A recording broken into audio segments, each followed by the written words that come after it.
Assalamualaikum warahmatullahi taala wabarakatuh. A very good morning and salam sejahtera for all that is joining us today for our UiTM Council of Professors webinar series 2 of 2021 organized by the Research and Publication Committee UiTM Council of Professors. I am Nur Suryati Jamil, warmly known as Liza. Yes, so this morning, allow me to welcome our guest of honors, Yang Berbahagia Professor T.S. Dr. Muhammad Nazib Suratman, our Deputy Vice Chancellor Research and Innovation. Assalamualaikum, Prof. Nazib. Salam. Thank you for inviting me. Okay. Yang Berbahagia Dr. Ahmad Sazali Hamzah, Rector UiTM Selangor, and also the Chair of UiTM Council of Professors. Assalamualaikum, Prof. Sazali. Welcome to the webinar. Okay, thank you. Waalaikumsalam. All right. And we also invited Yang Berbahagia Professor Datuk Dr. Abu Bakar Abdul Majid, Director Research Management Center of UiTM. Prof. Bakar, Datuk Bakar might be a little bit late. Okay, so thank you, our guest of honor, for taking the time off your busy schedule to join us today. So in today's webinar, we will be discussing about research ecosystem at UiTM, seizing opportunities, securing grants. So we hope that this will be the first series of many more research ecosystem webinars. As for today, we will start with our topic of grant acquisition. So the questions were actually gathered from professors at Research and Publication Committee. So today, the aim of today's webinar is to deliberate issues or problems common to grant applications, from how to look for grants, how to seize grant opportunities, how to secure the grant and completing the grant successfully. So we are lucky today, we have 4 experienced and esteemed panels that will propose solutions to these pertaining issues. Okay. So to our participants, during the session, if you have any questions, you can click on the pigeonhole link provided in the chat box, or you can use the mic to ask the questions yourself. So we will have 4 rounds of question and answers. So at the end of each round, there will be a 10-minute question and answer session. All right. So, and we also hope that all participants will mute their mic throughout the session, yeah, so that we don't have to hear any personal conversation. All right, so joining me today is my co-moderator, Professor Dr. Norizat Ahmad from Faculty of Applied Science. Yeah. So Prof. Norizat, Prof. No, you can continue. The mic is yours. Thank you, Prof. Dr. Nur Suryati, also warmly known by her colleagues as Prof. Liza. The topic for today's forum to me is very much related to us, the academician. Doing research and applying and securing grants are part and parcel of our routine. As mentioned by Prof. Liza, today we are fortunate to have panels with different experiences and background in matters related to research. With that, I would like to introduce the first two panels. The other panels will be introduced by Prof. Liza. Our first panel is Professor Dr. Noritawati binti Muhammad Tahir. I think everyone knows Professor Dr. Noritawati. Let me read some of her biodata. Professor Dr. Noritawati binti Muhammad Tahir at this time is the Director of Research Nexus UiTM, or also known as Renew. Maybe we can get some ideas from her later of what Research Nexus means. She is the professor at College of Engineering UiTM. Her research area are, among others, signal processing, image analysis, spectral recognition, and artificial intelligence. She was previously the chairman and the director of advanced computing and communication before being promoted to the director of Renew. She headed Rebu from 2014 to 2019. She was a fellow with Stanford Faculty Fellow for Stanford Technology Ventures Program, Stanford University, USA, in 2015. As for the research grant concerns, she has been the principal investigator for several national grants such as TRGS, FRGS, NRGS, PRGS, and also eScience. The total amount of her grants is 4.83 million. She has graduated 9 PhD students as main supervisors and 8 PhD students as co-supervisors. Please welcome Prof. Noritawati. Just say hi and wave your hand. All right. So next, let me introduce the second panel, which is Professor Dr. Jamal Yassain. Professor Dr. Jamal Yassain is currently the Director of Accounting Research Institute, University Technology Mara. She has published more than 150 journal articles. She is the managing editor of two esteemed journals, namely Malaysian Accounting Review, which is Corpus Index, and Asia Pacific Management Accounting Journal, which is ESCI Index. Her main research interests are fraud investigation, governance, accountability, and strategic management. Recently, Prof. Jamalia clinched 2 awards that are Highly Commended Paper Award 2019 by Emerald Publishing and MIA Article of Merit Award 2019 by Malaysian Institute of Accountant. Prof. Dr. Jamalia holds a position as Region Chair 2021 in Asia Pacific Management Accounting Association. She has been appointed as visiting professor at Institute of Public Enterprise, Hyderabad, India, and also Sambram Academic of Management Study, Bangalore. Please welcome Prof. Dr. Jamalia. Just say hi and wave your hand. Okay. So with that, I will pass this to Prof. Dr. Nosurati or Prof. Liza to introduce the third and fourth panels. Okay, thank you, Prof. No. Okay, our third panel is all the way from UiTM Sarawak branch, Professor Dr. Ling Siu Eng. Professor Ling is also from FSKM and she holds a PhD in Education, Measurement and Evaluation. Yeah, and looking at Prof. Ling biodata, Prof. Ling is actually a $6 million ringgit lady of UiTM. Yeah, she is a principal researcher of 2 grants amounting to over 6 million ringgit. And which one of the grant is funded by Ministry of Education, Science and Technological Research Sarawak. And the other grant, she is also a principal of a European Union grant amounting to almost 5 million ringgit. Yeah. So, and she is also a co-researcher of 4 European Union grants amounting to almost 12 million ringgit.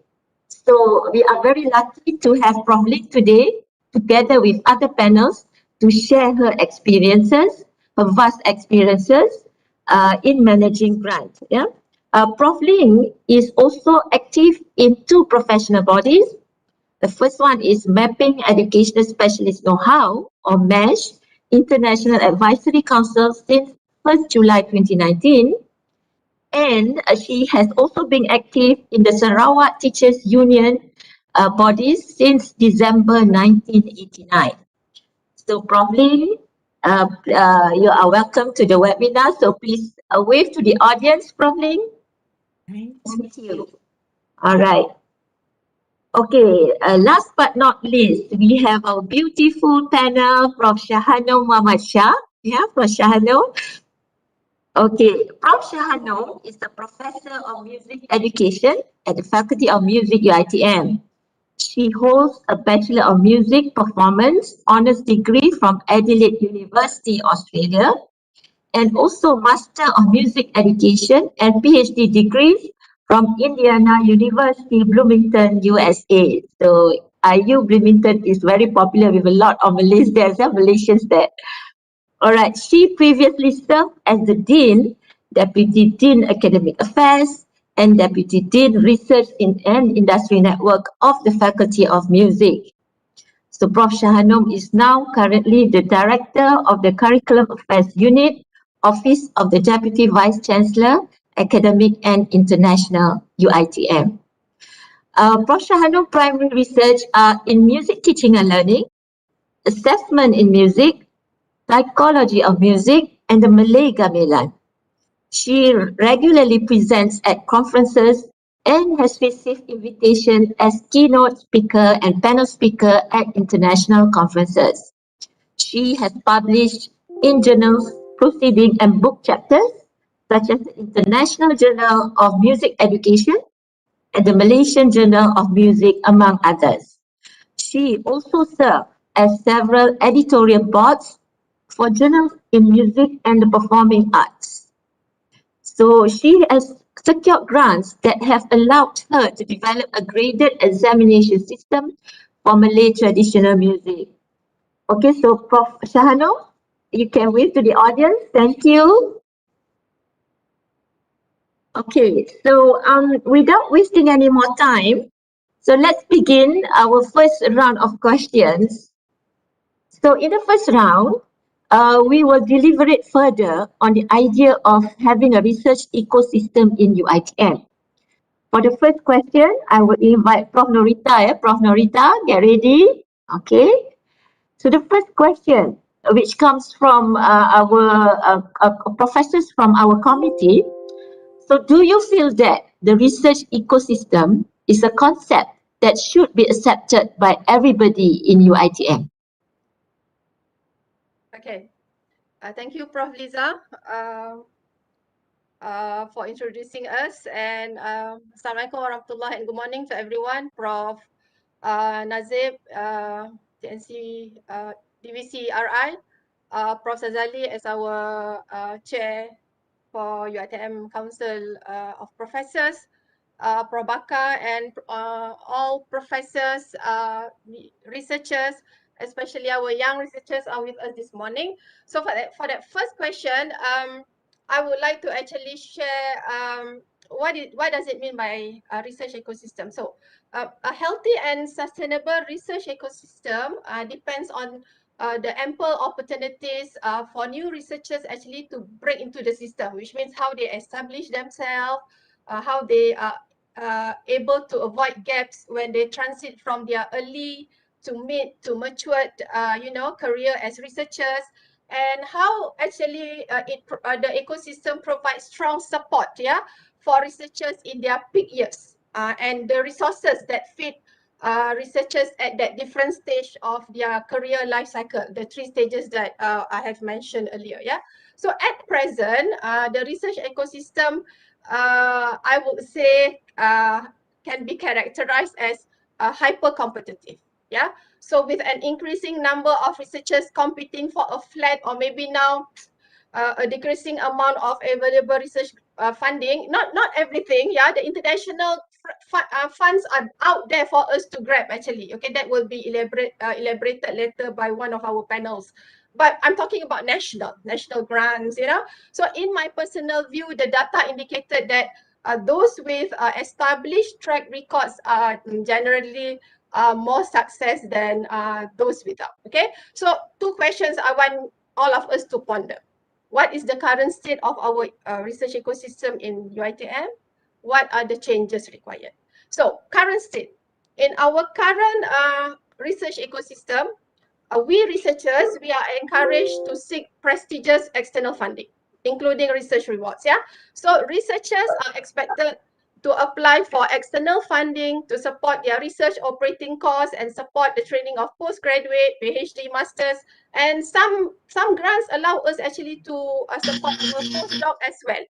So this continues, you know, this continued success in this competitive funding cycle is required for research program to grow and for the careers to flourish, and of course for our university to be well known. So as researchers achieve success and reputation, then it follows by invitation to be, collaborators, invitation to be got invitation to be co-applicants in further grants, and of course it goes to right after right out to international and private grant.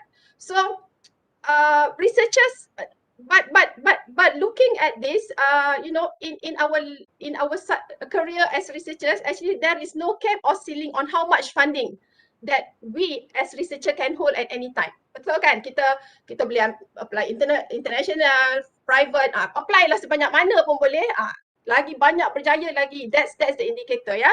So the open-ended policy ni actually is intended to reflect the spirit of research, which means the most successful that demonstrate their ability to acquire funding and produce high quality results. And with that results, they acquire ongoing funding. Okay, the next stage. So this group, they have adapted well to the research ecosystem and the processes settled.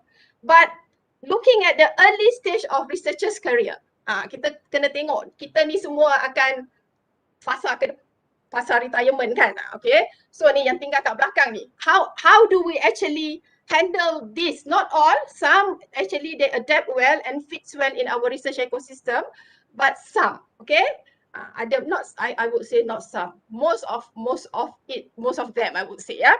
So it is pretty clear that most researchers, okay, will not get funded. Dia selalu bila kita apply grant tu dia akan tengok what is your track record. Okay, so if you don't have track record, your chance of success memang tak lah kan. But not in the case of university grants. Okay, ini di mana di sinilah university grants play a role. And for the case of MOHE, Ministry of Higher Education, they have introduced REX earlier, and now we have that FRGS racer grants, yeah. Okay, so ini memang nak cater for early stage researchers, maknanya yang tak pernah dapat grant. Okay, so what are the changes required in our ecosystem? This is my personal view, ya, kalau kita boleh buat, ya.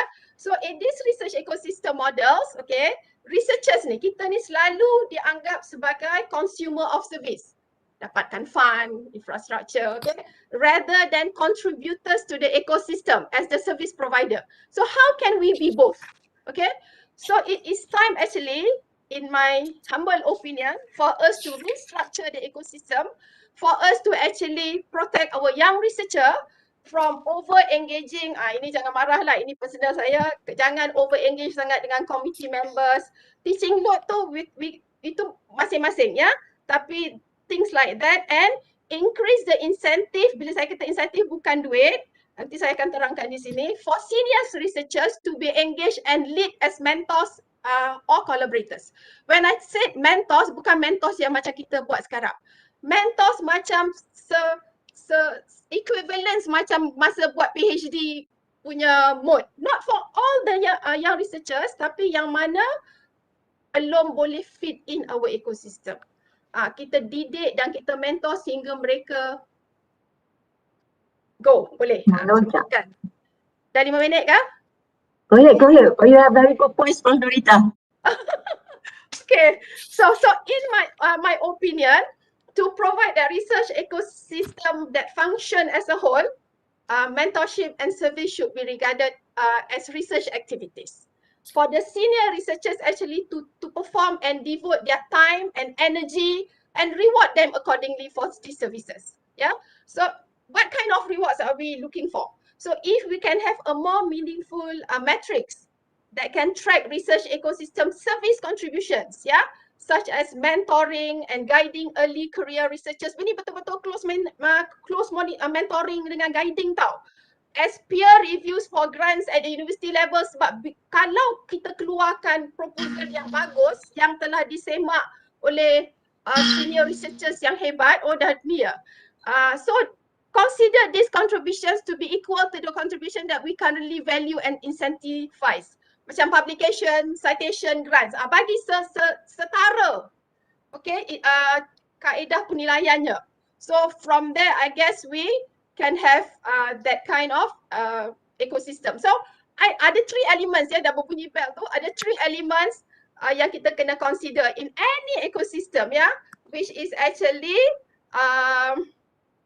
how actually we can survive, functions and adapt ourselves over time for our research community and for us to share and transfer the knowledge from the new from this upcoming generation of researchers on their own.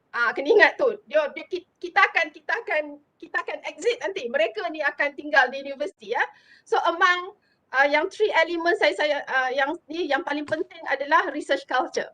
Okay, how actually can research culture strongly governs a research ecosystem structure and research productivity. So I want us to all ask ourselves, are we there yet? Thank you. I'll end my talk. All right. Thank you, Prof. Norita. Very good points here. Thank you for highlighting that everybody should be both consumers and providers, not just consumers, so that we can keep a very healthy, strong and sustainable research ecosystem in UiTM. Okay, so I think we should have more session with Prof. Norita later on, Okay. All right, so moving on the same line, I would like to invite Prof. Jamalia, Prof. Jamalia, for the next questions. So why do you think research ecosystem is very important and how does it help shape the future direction of UiTM? Okay, Assalamualaikum warahmatullahi ta'ala wabarakatuh and a very good morning, Prof. Nazib, TNCPI, Prof. Sazali, Prof. Datuk Bakar, researchers and also admin staff, I think I saw some here who are able to join our session this morning. Okay, the question is why is the research ecosystem important? Okay, and how it actually shape the future of direction of UiTM. First of all, I'm very sure each of you here would agree with me that research ecosystem is important to facilitate the significant growth of research outcome, okay? If you look at the leading universities in the world, for example, like Oxford, Cambridge, Yale, and in fact, some universities in ASEAN, like Nanyang University, Peking University, they emphasize 5 components of research ecosystem, okay? The first one is human capital. The human capital is the academic staff, the researchers, the students, the administrators, technicians. And the second one is governance, the capital, the governance capital. Like the culture just now, Prof. Noritawati mentioned, the culture, the policies, the guideline. The third one is the physical capital. What is the physical capital? The facilities, the equipment, the lab, okay? Intellectual capital. Those are like the knowledge, the ideas, the information. And last but not least, the financial capital, okay? That is the research grant, the funding, the endowment, the wakaf that we have or we allocated for research activities. So basically, I can say that if UiTM is moving to renowned university, we cannot escape from putting adequate level of emphasis on these 5 components of research culture or research ecosystem. Okay, so meaning if any of this component is not work or something, it fail, meaning the culture of the growth of research is not going to be very optimum. But having said that, okay, it does not mean if our ecosystem is not at the optimum level, okay, where the environment is not conducive for conducting research, where the state of art of the facilities of our lab and infrastructure is not there yet, it does not mean we cannot excel in research. It does not mean our outcome of research is not going to be good, especially in the context of social science. Okay, for example, in the social science research, physical and financial capital ecosystem is important, definitely, but it is not very crucial. Okay, I may give you some example. With I think last week I was invited by Prof. Nazib to attend a meeting with grant provider KDN and also group of researchers from UiTM Kedah. I just would like to share how UiTM Kedah did it. Okay, so these researchers, they are very young researchers. I am sure they are assigned like 15 to 20 hours of teaching a week. Not to mention that they have to do marking, invigilation, they have to participate in all the committee organizing conference. But this group of researchers like PM Dr. Rizaimi and also Prof. Shima. So what happened, this group, despite of this constraint, the lack of ecosystem tadi, they produce very good outcome of the research project. This impressed the grant provider. So what happened recently, the grant provider, because of this group of researchers did well, so we benefit, the whole UiTM benefit it in such a way that recently they awarded another 2 projects, I think one to 2 projects, one to Ari and one to Prof. Nazib and team. So worth about 150k each. So I would like to say here, yes, research ecosystem is important. So UiTM need to emphasize to place adequate emphasis on these 5 components of research system.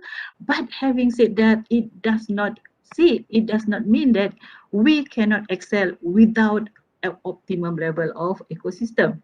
Okay, since I'm given 1 minute, so can I conclude that academic staff at UiTM need to ensure that we engage in research activity. Okay, connect ourselves with industry leader. Do not wait for UiTM to provide conducive environment or the fire ecosystem just now for you to start the research.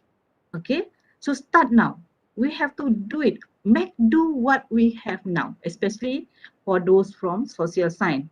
Okay, of course, on the part of management of UiTM, we are working toward, we make sure the ecosystem is there. We can start from the beginning. For example, in terms of human capital just now, when we interview or recruit the new staff, we make sure that they possess both, not only teaching skill or interest, but also research skill and interest. So we have to start from the beginning. You know why? Because during last MedFi, which is last week, a few I think complained that the new researcher or the new staff complained they feel cheated because they are supposed to do research. They thought when they join UiTM, they just need to do teaching. So we have to start from the basic, that is the recruitment stage or the interview stage when we are about to hire the academic staff. I think I will continue next session. All right, thank you, Prof. Jamalia. A very interesting example that you give on how despite the limitations or the lacking of the components of the ecosystem that some group has managed to prosper, yeah, and prove that it can be done. So I think we also need to look into the modus operandi model of the UiTM Kedah lecturers or researchers, yeah. So that's very interesting. Thank you very much. Okay, so for the next questions or for the next 2 panels, Prof. Noor, I will hand it to you. Okay, thank you, Prof. Liza. Seizing opportunities, securing grants. That is the topic of our forum today. The topic seems sketchy, but the process from the beginning to securing grants is in fact a difficult task. And of course, the young academician needs to have mentor that guides and help them in securing grants. So for the next question, I will ask Prof. Ling. Okay, Prof. Ling, is mentor-mentee a crucial activity for a research ecosystem? How do we get everybody to be involved in the mentor-mentee system? Thank you, Professor Dr. Norizan. A very good morning to all our professors and researchers. Now, is mentor-mentee a crucial activity? I would say the process of how to be actively involved in the research ecosystem actually is that times. So the lifelong learning, where the junior learn from the senior, is a good culture, as mentioned by Prof. Dr. Noritawati just now, yeah, which is a mentor-mentee system. Now, the system actually benefits both parties. Now, through mentoring, experience and knowledge of a mentor, it will be transferred to develop and inspire the mentee. Now, how does it work? First, we need to understand the type of grant that we are going to apply for and know how to adapt each requirement. Yeah? The mentor normally has a hands-on writing a winning proposal, and they also know how to ensure the deliverables of the project. Then the mentee may have innovative ideas, but do not know how to put in works to convince the evaluators. So therefore, this is a win-win system which could develop the new talents. Yeah? Now, a good mentor is to provide their mentee with appropriate tools, guides. Not only that, support them, challenge them, encourage them, and to provide timely feedback to drive their research. Now, in short, a good mentor turns their mentee dream in research into reality. Now, how do we get everybody to be involved in mentor-mentee system?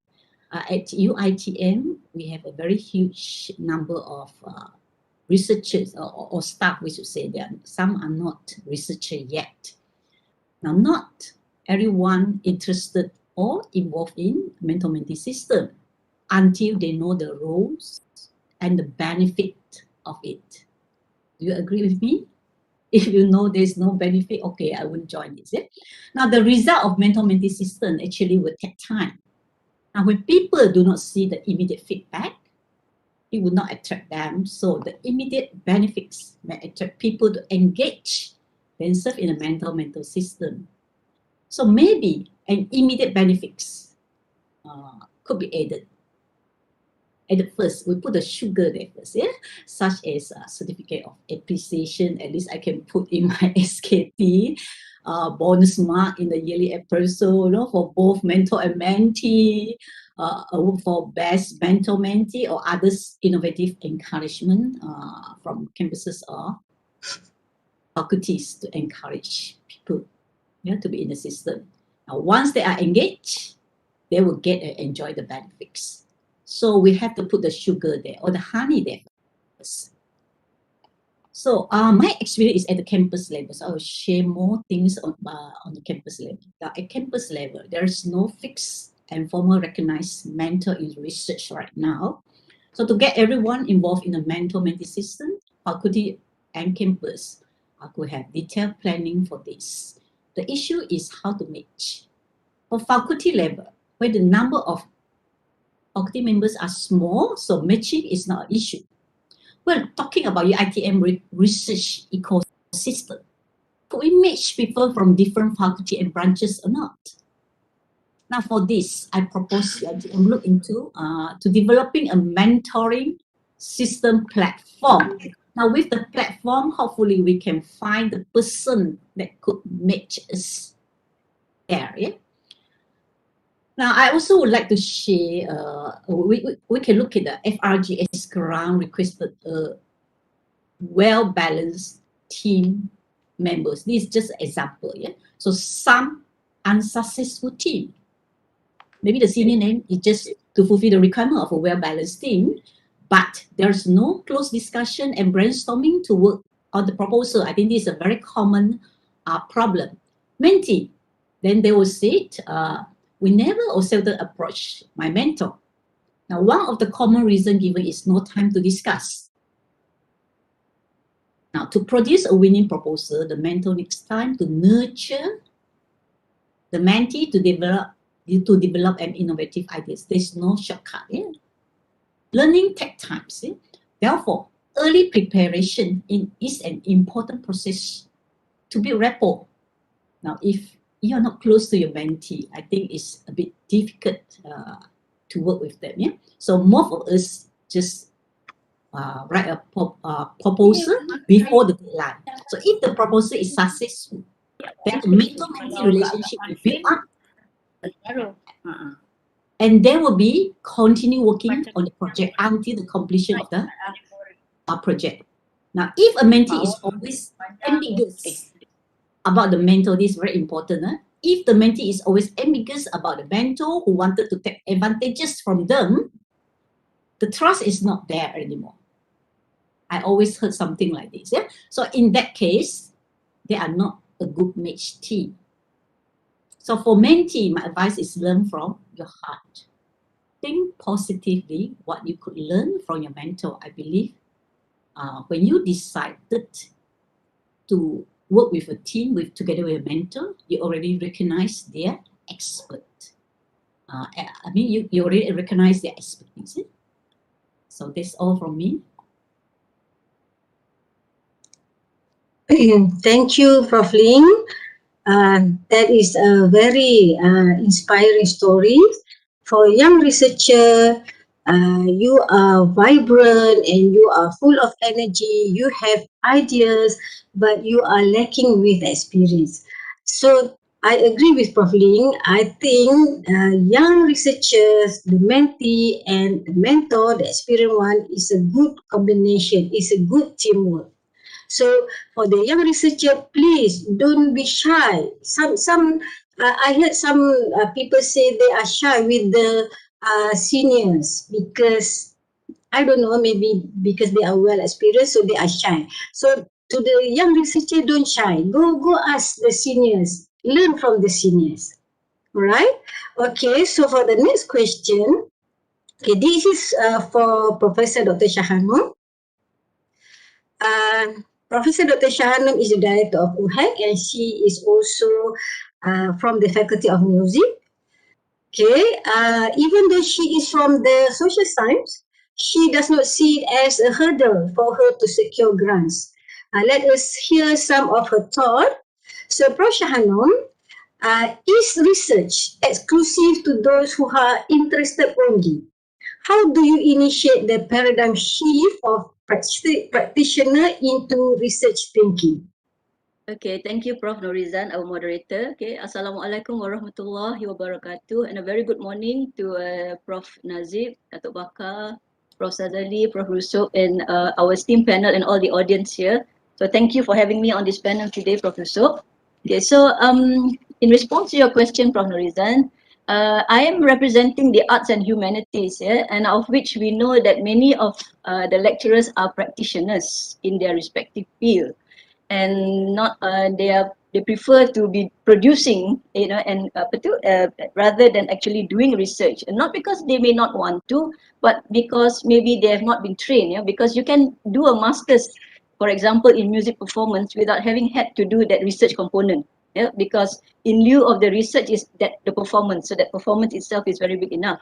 Okay, so what I say here, what my thoughts are, may not all go well with them, because I do believe that research should not be exclusive to only those who are interested, even though I come from the same field. Because I feel and I believe that all lecturers need to be doing research, because after all, we are in an academic institution. But what may differ then is perhaps the degree of the research and the type of the research conducted. So in that sense, maybe the university and technically also KPT should be giving some leeway to the difference in the type of research that is conducted or can be conducted in the arts and humanities. Okay, because to me, I feel that we as academicians have to understand what constitutes an academician's responsibilities. Yeah, and it is not just teaching and supervision. Yeah, it also involves research, publication, consultancy, innovation, and it also involves service either to the department, the faculty, the university, the community, and the field or the discipline. And all these activities tie in with the university's central function. Yeah, because if you look at the UiTM's objectives, on the institutional objectives, we see all these elements together. And also, if you look at my ATP, yeah, our promotion application form, we see also that research is one of our responsibilities. As I said, what may differ is just the degree, okay, and the track that you selected. So someone on the research track still has to teach. Someone on the teaching track still has to do research. So that is how I see it. Okay. So because it ties in with teaching, it ties in with the knowledge contribution to human development for me. Okay. So it is via our research that we do that we can inform even our own teaching and learning. Yeah, research that we do on our own teaching and learning to improve ourselves.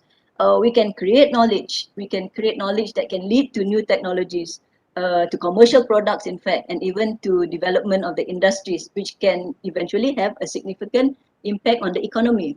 Okay, so for me, knowledge generated by research usually is the basis of sustainable development as well. Yeah, which requires that knowledge be placed at the service of development. So it can be converted into applications and it can be shared to ensure widespread benefits. Yeah.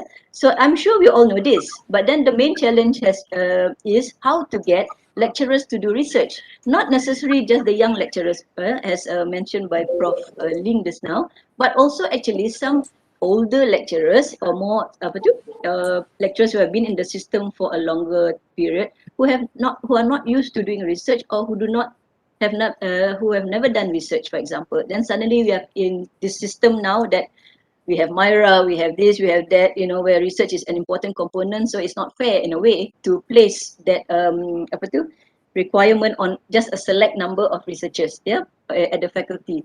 And there might be lecturers in the disciplines like the arts and the music, as I mentioned, who are more interested in production and do not necessarily involve research to the extent of publications, etc., or the research that we know of, yeah, with the formal methodology, etc.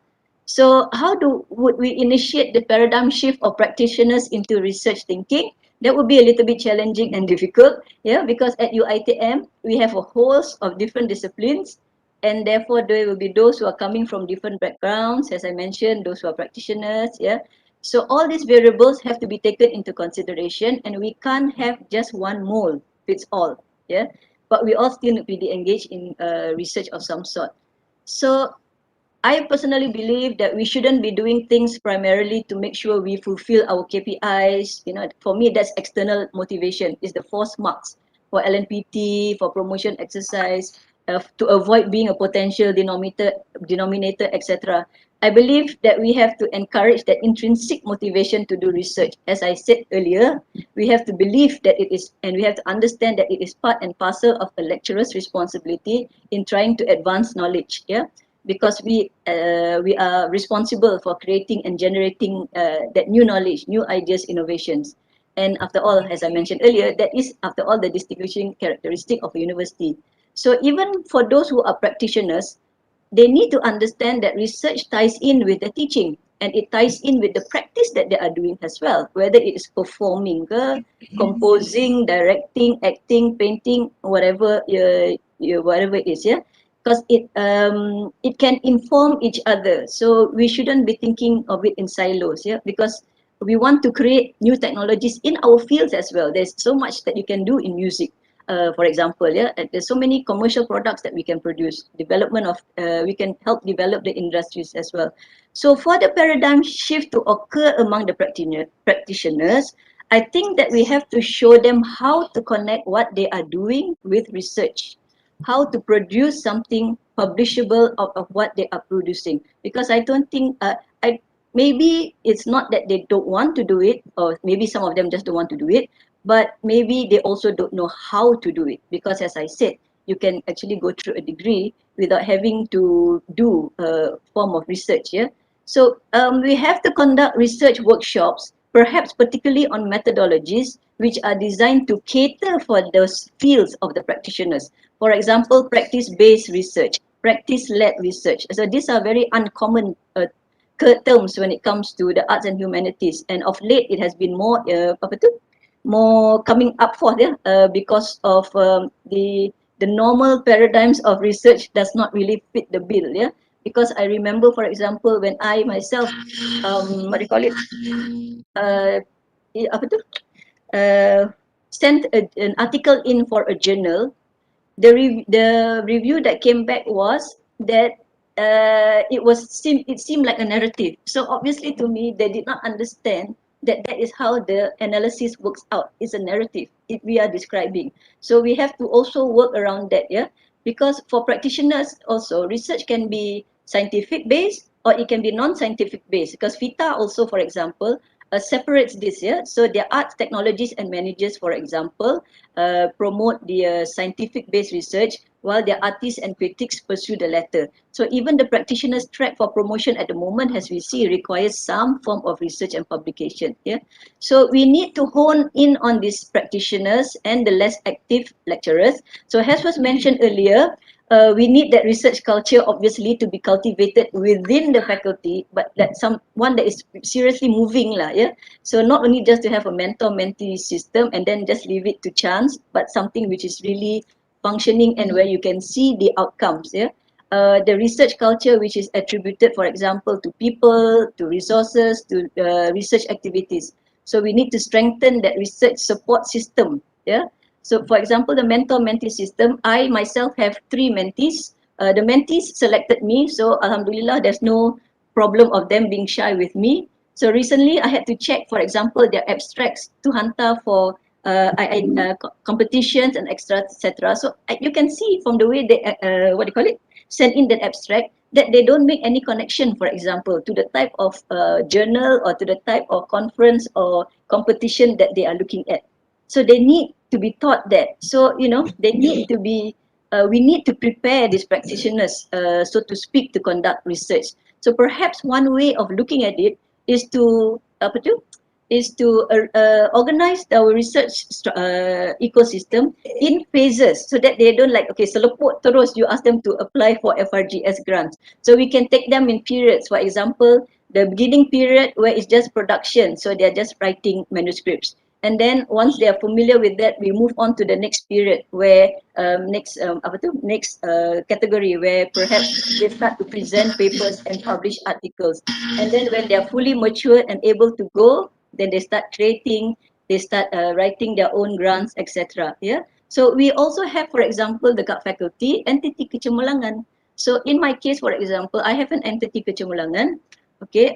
Even though we focus a lot on the activities and maybe sometimes not so much on the research, what I did was to make sure that my entity comprises lecturers from different backgrounds. So it's not only my field. So I have composers in there, I have performers in there, I have music educators, I have artists. So then when you're doing this, we can actually, indirectly and directly teach them how we can look at this together, and also to, to nurture them and to teach them how to do research. Yeah.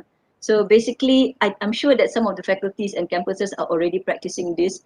Some of the things that I say may not be necessarily new, but then I'm saying this, as I mentioned tadi, in the context of the arts and humanities, maybe where the research ecosystem and the research activities are not as strong as our science counterparts, etc. So with that, I end my section, Prof. Norizan. Thank you very much. Thank you, Prof. Shano. Wow. For this first round, I think we have learned a lot. We have gathered so much information from the panel that is from different backgrounds. We have 2 more minutes. I think we can, we have come to the end of round 1. We can entertain one question. Do you want me to read it for you, Prof. Nur? Please, Prof. Liza, the first question, one question only. We have Okay. 3 minutes left. All right. Okay. So we have a few questions, but this one question from unknown. The question is: as young researchers, we are having problems in competing with associate professors and professors who are also applying the same grant scheme as us. How can UiTM assist on this? So I think this would be a good question for Prof. Norita. Okay, thank you, Prof. Liza. Thank you yang bertanya ya. Untuk grant university, grant dalaman, I rasa kita tidak ada that kind of competition. We have actually for the young researchers. I mean, and we as much as possible try to ensure that siapa yang telah menjadi PI kepada grant university tidaklah diberi lagi kan, kecuali certain cases ya. So but when so saya rasa grant university settle. Cuma grant nasional, cara evaluation dibuat sebab some of us pun panel KPT, ada kaedah yang kita tengok bagaimana bila professors memohon, Profesor Madia dan pensyarah kanan. Okay, so not to worry about that. But pada saya, jangan kita semua tertumpu pada satu grant. Start berani dan keluar ke pompong untuk mohon grant-grant industri, private, especially international. Itu sekarang cara dan hala tuju kita semua. Termasuk diri saya lah, bukan kan, okay? I hope that answers the questions by yang unknown tadi. Thank you. Okay. All right. Thank you, Prof. Norita. I think further deliberations will be given by the panel. I think there are questions that will answer also. I mean, we will have sessions that will also answer that question. Okay, so let's move on to the second round. Yeah, so from the first round, I think we can conclude that a working and functional research ecosystem is very important for UiTM, so that to drive research at all levels of academicians. Yeah. Okay, so for the next question, again, is for you, Prof. Norita. Yeah. So, do you feel that our infrastructure is adequate for all researchers to conduct funded research? Okay, it depends on the research field. Ya, ada yang memang enough, sufficient, ya. Ada yang memang high end punya equipments, ya. So when we say research infrastructures facilities ni, we are talking about resources and services, ya, yang digunakan oleh researchers to conduct and for us to promote research and innovation. So it comes in various form and sizes, which sometimes it comprises of extensive facilities, specialized equipment to that, for us to pursue our research.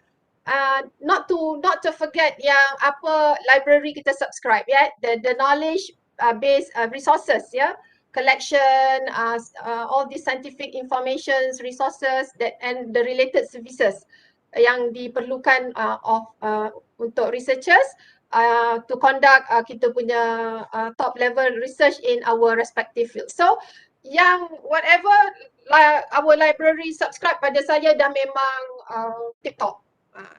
Equipments, I would say kita punya center of excellence, we can consider also them as the research infrastructures, because these are actually tempat di mana they have all the high end and I would say the highest quality of infrastructures. Yeah, we have 14 center of excellence. So I would advise everyone to start, break the working in silo and collaborate and interacting with the COEs. Okay, this is one of the alternatives. Bagaimana kita boleh actually, create, lead us to new projects. Sebab COE memang selalunya mereka ada peluang lah because dia punya collaborations both local and international level thumbs up, ya. So di situlah kita ambil alternatif ataupun kita start ambil peluang, I would say, ya, peluang for us to maybe to be part of their projects based on our expertise and widen our collaborations later on at both international and national level. So pada saya, we need to be creative and tak boleh duduk tunggulah, infrastruktur tak cukup, tak buat apa, macam mana nak buat research ni. Dulu masa buat PhD, macam-macam facilities ada kat universiti tu, especially kalau yang Ivy League University kan, dia orang punya facilities memang tak payah cakap lah. So suppose a particular infrastructure, specifically equipment lah ya, kalau tak ada dekat UiTM ni, and semua kita tahu dan sedar yang bajet kita sekarang macam mana ya. So the next choice pada saya is networking with the industries, macam mana Prof Jamaliah mention tadi. And also other research institution yang ada kat Malaysia ataupun dekat Asian level, okay, ataupun dekat international. Kita start dekat tengok apa yang ada dekat luar daripada UiTM dulu, so that we can still proceed what the research that we wish to conduct based on our expertise ya. So kita kena reinforce partnership kita dengan industri. Not to forget some grants ya, like the EU grants, actually dia offer duration of stay. Kalau you want to use research infrastructure dekat the one of the universities dekat Europe ataupun UK, you can do that for 3 months. Okay, semua ditanggung oleh EU grants. Itu lagi satu kaedah.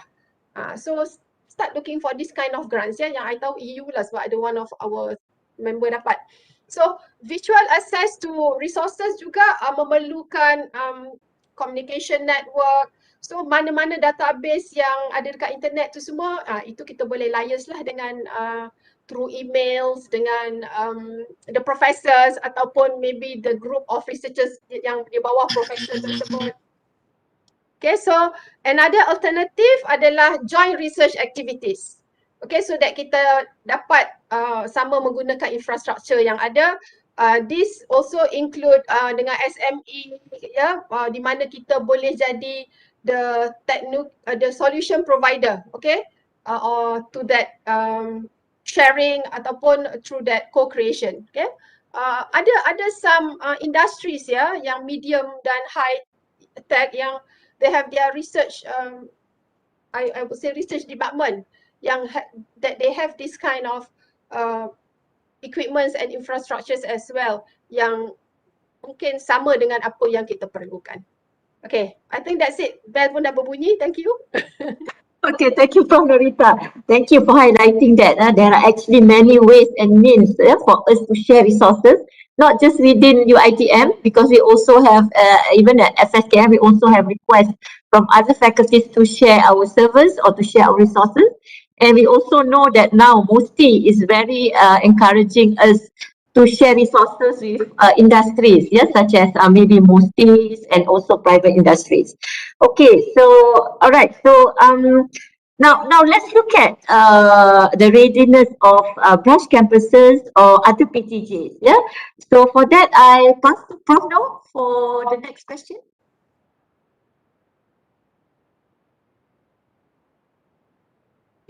Thank you, Prof. Liza. Okay, for this second round, I would like to raise concern regarding our branch campuses. We cannot ignore them since we are one big family. Our university covers the whole Malaysia, so they are still part of us. So my question is to Prof. Jamaliah. Okay, Prof, can you share with us on the dissemination of UiTM internal grant to accommodate branch campuses? Okay. Bismillahirrahmanirrahim. Thank you again, Prof. Norizan. Okay. Any suggestion to, on the dissemination of UiTM internal grant? If just to let you all know that currently what we are practicing is actually we disseminate the grant through two ways. Yeah. If I can use the word competitive and non-competitive. This is my own term. I might be wrong. What I mean by non-competitive, for example, is where the amount actually disbursed straight to each campuses. Yeah. There is no competition in that case. So from RMC straight to campuses. Actually, this approach, if I thought this actually before this event, I also consult a few friends from other universities. Other universities also did the same thing, where those universities which have branch somewhere else, they will allocate certain amount for research and innovation purpose. So that is also what happened in UiTM. For example, last year, 2020, right? Each campuses were allocated 50K each, okay, for research and innovation purpose. And this year, 2021, I was informed that each campuses were given 40K each, okay. So from this, actually, I asked a few friends, actually, a few rector, how do they manage this money? How do you utilize this money?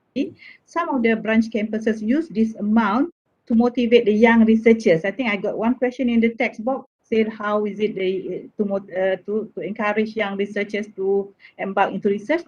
This is one of the way where PTJ, I mean the campuses actually allocate small amount of money like 5K as a seed grant to motivate the young researchers.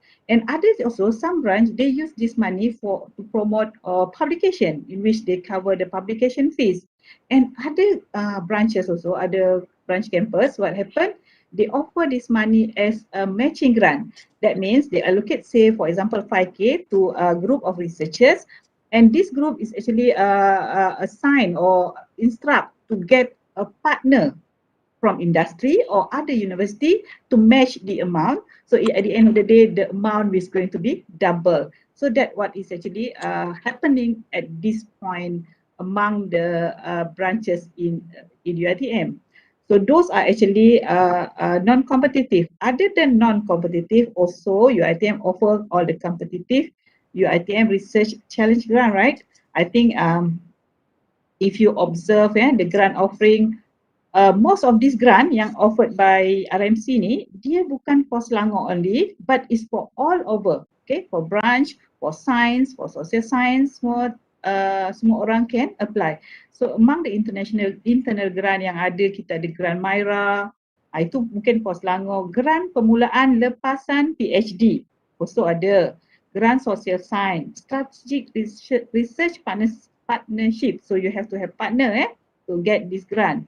Grant penyelidikan, Young Talented Research Grant YTRG, grant kolaborasi entiti penyelidikan. The KEPU tu is actually is not dia mesti dipohon oleh EK, RIG and RG.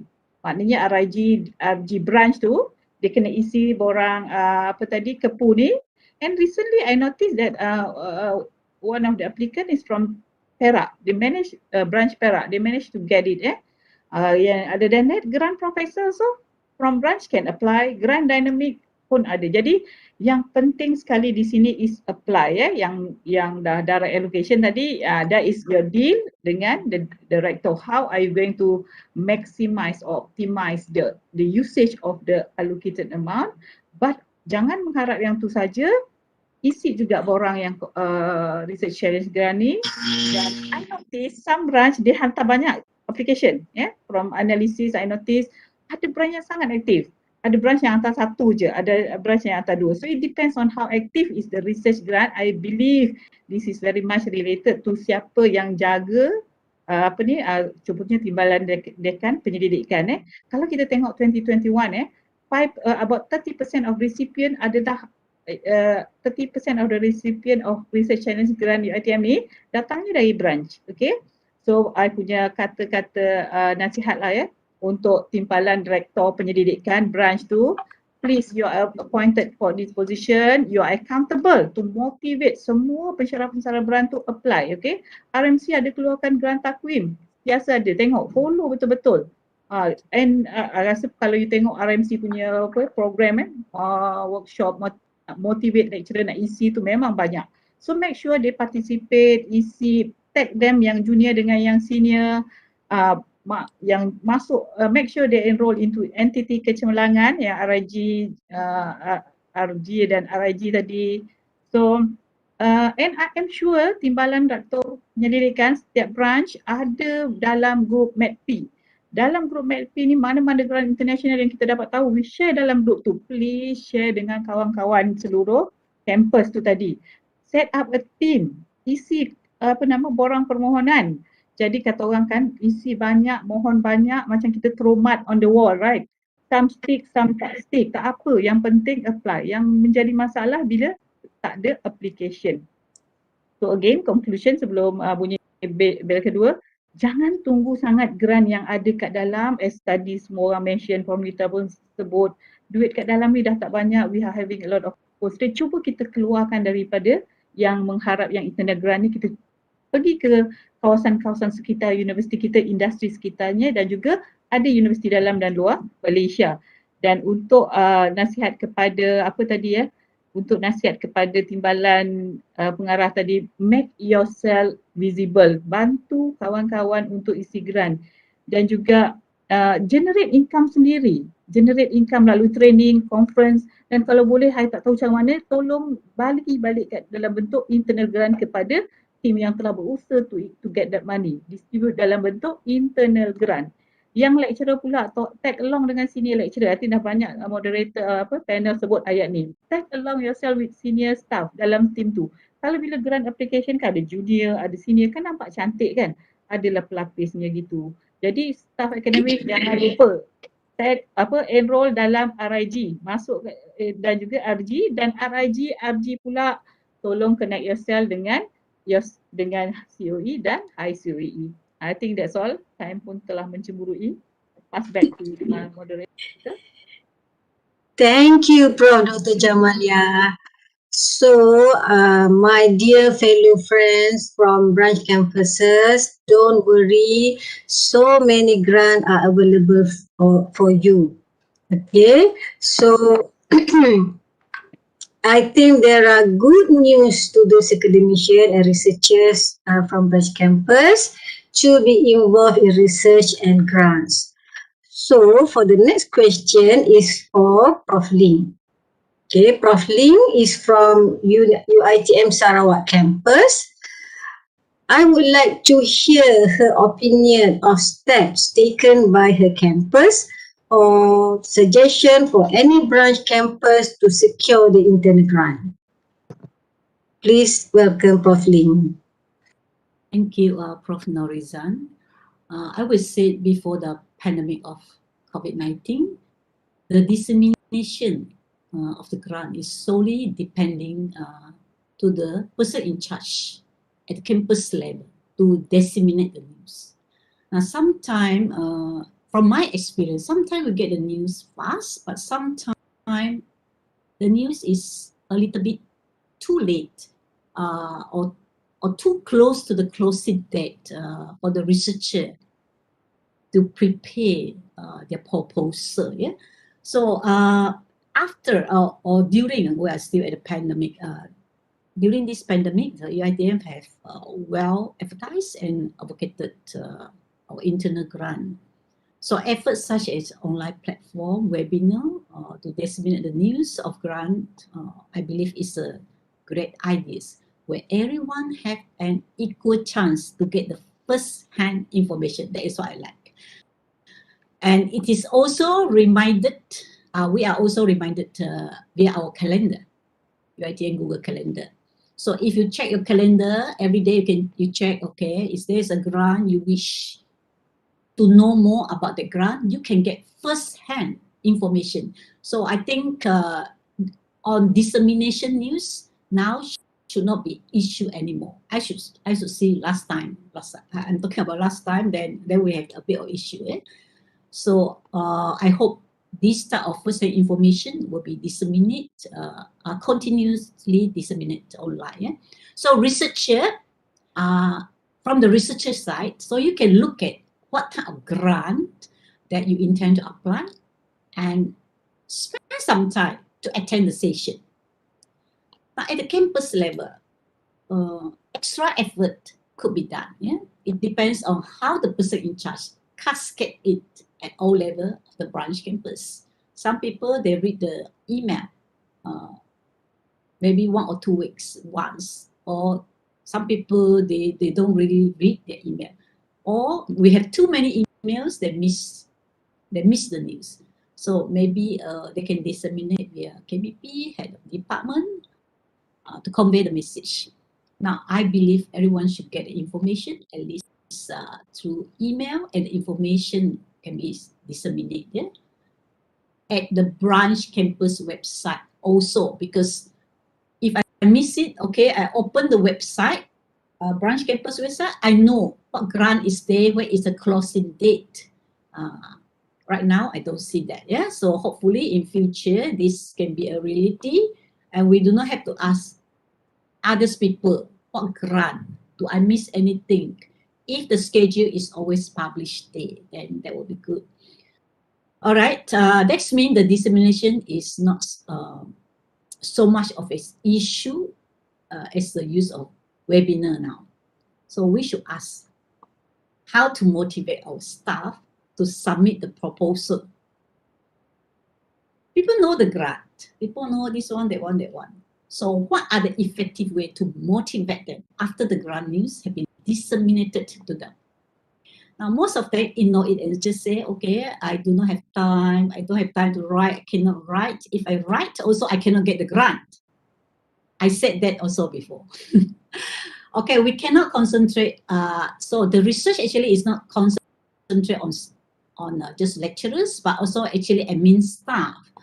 I hope more admin staff can come in and join the research, because from the admin side, there are so many things they can convert to a research. Yeah? Then how are we going to engage them in research? Now, some grant conducted workshop, and participants have to submit the proposal, which was done before. I also joined the type of workshop before. Yeah. Now, the issue is how effective is the workshop? We normally do something just to do it. Do we measure how effective it is or not? How many proposals have been submitted the first time you conduct this? What is the follow-up?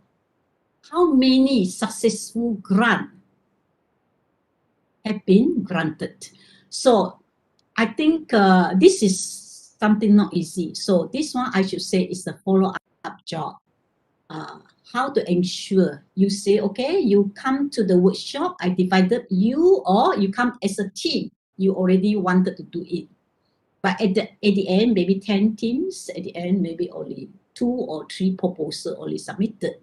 Now, if we say 2 or 3 proposals up to among 10 is only 20 to 30% of the rate. There is a very low rate. Now, how can we ensure this? So again, we go back to the mentor-mentee system. If a team comes without a mentor, maybe we can advise them to have a mentor, or maybe at the branch level, the person in charge also can suggest to them a mentor or to match them to a mentor. And then for the person in charge to follow up closely, that is not possible because of the task given to them, you know. But the mentor, if you're just in charge of one group, you can look into the thing. I hope mentor really do their work if you are a mentor, yeah. So in that case, then only we can ensure, okay, I have spent money to conduct the workshop. You know, last time workshop always go makan, now no need makan. And then university has spent money, have spent the energy. We invite the facilitator. Sometimes we also get the facilitator from Shah Alam. Now, is the money that we spend is really worth it or not? What is the measurement that we have done? So we have to look into it, look into this matter, and to make sure we have follow up. If this time they cannot get, what is the comment? What should be improved for the next round? Normally after first round, okay, tak jadi dah. Okay, I'm very disappointed because I cannot get it. What is the problem? What is the people comment? Can you take people comment or not? So a good researcher is a person who can really take people comment. All right. So some grant conduct, to give all the faculties and campuses equal chance to conduct research. Actually, some of my colleagues also suggested a fixed amount of budget to be allocated annually, but this one already done. Okay, so just now, Prof. Jamalia mentioned that non-competitive grant. Yeah, that's a good idea, and there's no competition at UiTM level. Actually, at the campus level, there's still a competition. Yeah, unless if the grant is allocated just to a team of people, which I personally do not agree on that. Because if we are given a free grant, then the motivation is not there. The competition is not there. The urge to do the research is not there. Now, how to motivate people? And then when you get the grant, you don't feel proud of it. Because the grant is just given to me, nothing to be proud of it. But if you spend time, okay, you work very hard for it, and you get the grant, so you will feel proud of yourself. At least, okay, at the even 20,000, 15,000, 10,000, at least I put in my effort and I was granted of this. Yeah? So the competition, I think, is a very healthy way. It's just that those who are failed, how to help them in the next round. I believe the chance should be given to them in the next round. Now, that is the next round issue, how to assist them, who will assist them, how to continue monitor on them. I think as what I know, not much monitoring on the unsuccessful grant that have been at the campus level. Yeah, so maybe in future we can do more on this, since every proposer have spent so much time to write. I believe even the unsuccessful proposer, they also spend a lot of time to do it. And people will feel that first time, okay, I fail. Second time I fail, there's no point for me to write. So if we have a mentor to help them in this, and then until they can get the grant, then I think the satisfaction, the motivation will be there, instead of just leave the idea there. The idea should be there when they wanted to write a proposal. Yeah, is how to convey the message successfully to the evaluator. Now, with this, I think a clear and standardized policy cut across faculty and campuses proposed to be applied to ensure the quality of research. Campuses could have aided on policies and enhanced the success rate of grant application. Yeah. So as I mentioned just now, mentor-mentee system, the mentee can be leader. So just now I see people saying that they don't have chance. So actually, if you work with a professor, not necessarily the professor is a leader. The mentee, a junior lecturer, they can be a leader, and the professor can just be the member to guide them. Yeah? So don't worry about why the professor need to involve in so many research, because what we should look into is the far side of it. If the professor or associate professor can help university to groom more expert in the future, that is the thing that we should look into it. The professor will get retired one day. Will retire soon, like me. After a few years, will retire soon. Yeah. So don't worry about why this person involves so many research. I believe the value, the contribution, okay, the next generation that we can groom, how many that we can groom. If I see a professor left, and then the person where they groom up can really grow more and more people. That is something that I think as a professor, we are happy to see that. All right. Okay. So that's opinion for me. Okay, thank you, Prof. Ling, for the very elaborated answer. And yes, to the branch campuses, don't worry, we have internet grant for you that the Shah Alam researcher cannot touch. Okay, so with that, I will pass this session to Prof. Liza for the next question. Over to you, Prof. Liza. Okay, thank you, Prof. Noor.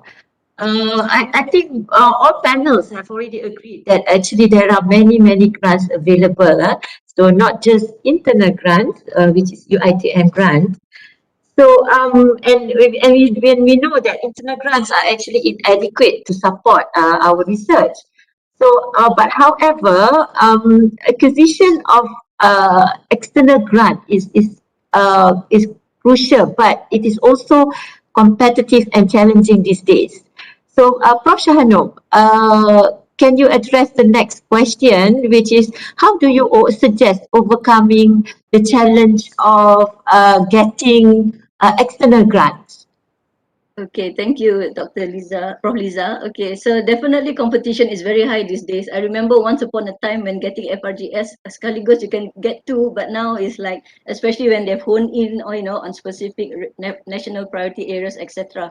So the challenge will always be there because everyone wants a piece of the cake, and the cake is not very big. The cake is getting smaller. The applications are getting more. It's a bit like a lottery, kan? I think I myself have probably failed more times than I have been successful in obtaining grants as well. But I think the question, what do you call it? My response to this, I think, has been already touched on by our other panelists, because we just have to continue to be vigilant and look out for these grants to apply for. Okay, so Prof. Noritawati has already given us information on two grants which are going to open now. So what we have to do then is to look out for these grants, and then we have to prepare our lecturers who may not be particularly familiar to research on what the grants, not only on what the grants are available out there for their respective fields, but also to study what are the research priority areas of those grants, and then think and work towards a research proposal which are geared towards that particular grant. Yeah, so it might even involve us having to move ourselves from our comfort zone or from our particular area of research, yeah, because we have to look at choosing the right topic for that grant, or maybe a niche area. Okay, maybe we even have to look at cross-disciplinary research, multi-trans, etc., to increase our opportunities and to increase us applying for the different types of grants that we are looking at. And also maybe to even look at partnership in research. So for example, if I'm doing something in music, okay, arts and humanities, mungkin the grants is not as many and not as much as available for the sciences. So maybe I can do something with the sciences in order for me to be able to apply for the grant in that area, for example, rather than applying it in my area. So that could be an option. But to do this itself is a very big task, and it takes up a lot of work. Yeah, but if the faculty mobilizes its research team, a research committee ke whatever they have in place at the respective faculties and campuses, then it is something that will probably make things easier in the long run when everything is already in place. There's a database available. There is also a database which explains, okay, this grant is for what, blah blah blah, and it's just like having a database of journals for us, for example. Ya, kalau music, dia to see which are indexed, which are refereed, etc., etc. Yeah, so we have to have that research ecosystem in place at the faculty campus level. It probably is already, but the ecosystem which looks at research training seminars, workshop seminars, library information system, publication conferences. So, because sharing of knowledge is primary here. All these things are actually already happening. So, for example, kalau RMC, when it's FRGS season, they will have a whole host of workshops, etc., which is catered to help give advice and tips for the applicants, not only in all the fields actually, yeah, which is very good, but at the faculty level, then it has to go down to actually sitting down and scrutinizing and really actually doing. The doing, I think sometimes mungkin dia tak, the doing and monitoring the doing, I think that maybe is the problem here. Yeah. So, and then we could also link with industries. Yeah. As I think Prof. Noritawati yang mentioned tadi kan, funding activity management. Yeah. So the faculties and universities can also play a part, which they are already doing. Yeah, to offer grants, even if the grants is in small amount. Actually, at least it is encouraging research to take place. Okay. So I don't know, as was mentioned earlier tadi, so either each researcher can get an equal amount of grant, or we cater the grant to different levels, etc. Yeah, so you can set some kind of minimum requirements as to who is eligible. Yeah, but having said that also, we can also do, we have the option of doing research without grants. Maybe it's a bit difficult for the sciences, but in our field, it's not impossible. Because as I mentioned tadi, one of the reasons that we do research in the universities is to inform our teaching and learning. So we could even do research in the classroom, yeah, which may not involve much funding or may not involve funding at all. Okay, especially now, for example, kalau you want to distribute questionnaires, you don't have to disseminate with via paper and pencil and print paper questionnaires upon questionnaire, but we can just use SurveyMonkey or Google Forms, etc., to create a to create a questionnaire which reduces our cost. So we can also so we can do, for example, action research, yeah, which, as I said, does not require major funding, but is also legitimate research because it goes through the same rigmarole as you do a normal research which with grant. I I I think RMC still accepts proposals ya yang tak ada grant, because dulu I believe I have done one when I actually registered a proposal for myself which was not funded, but at least it then becomes registered as research going on, yeah. So as I said, a lot of my responses have already been voiced out, yeah, by the other panelists, so I won't elaborate too much on this. So thank you very much, Prof. Liza. Okay, thank you, Prashano. I think we should also, you're right, yeah, instead of just depending on grant, so everybody should think about doing grants without, doing research without funding first, yeah?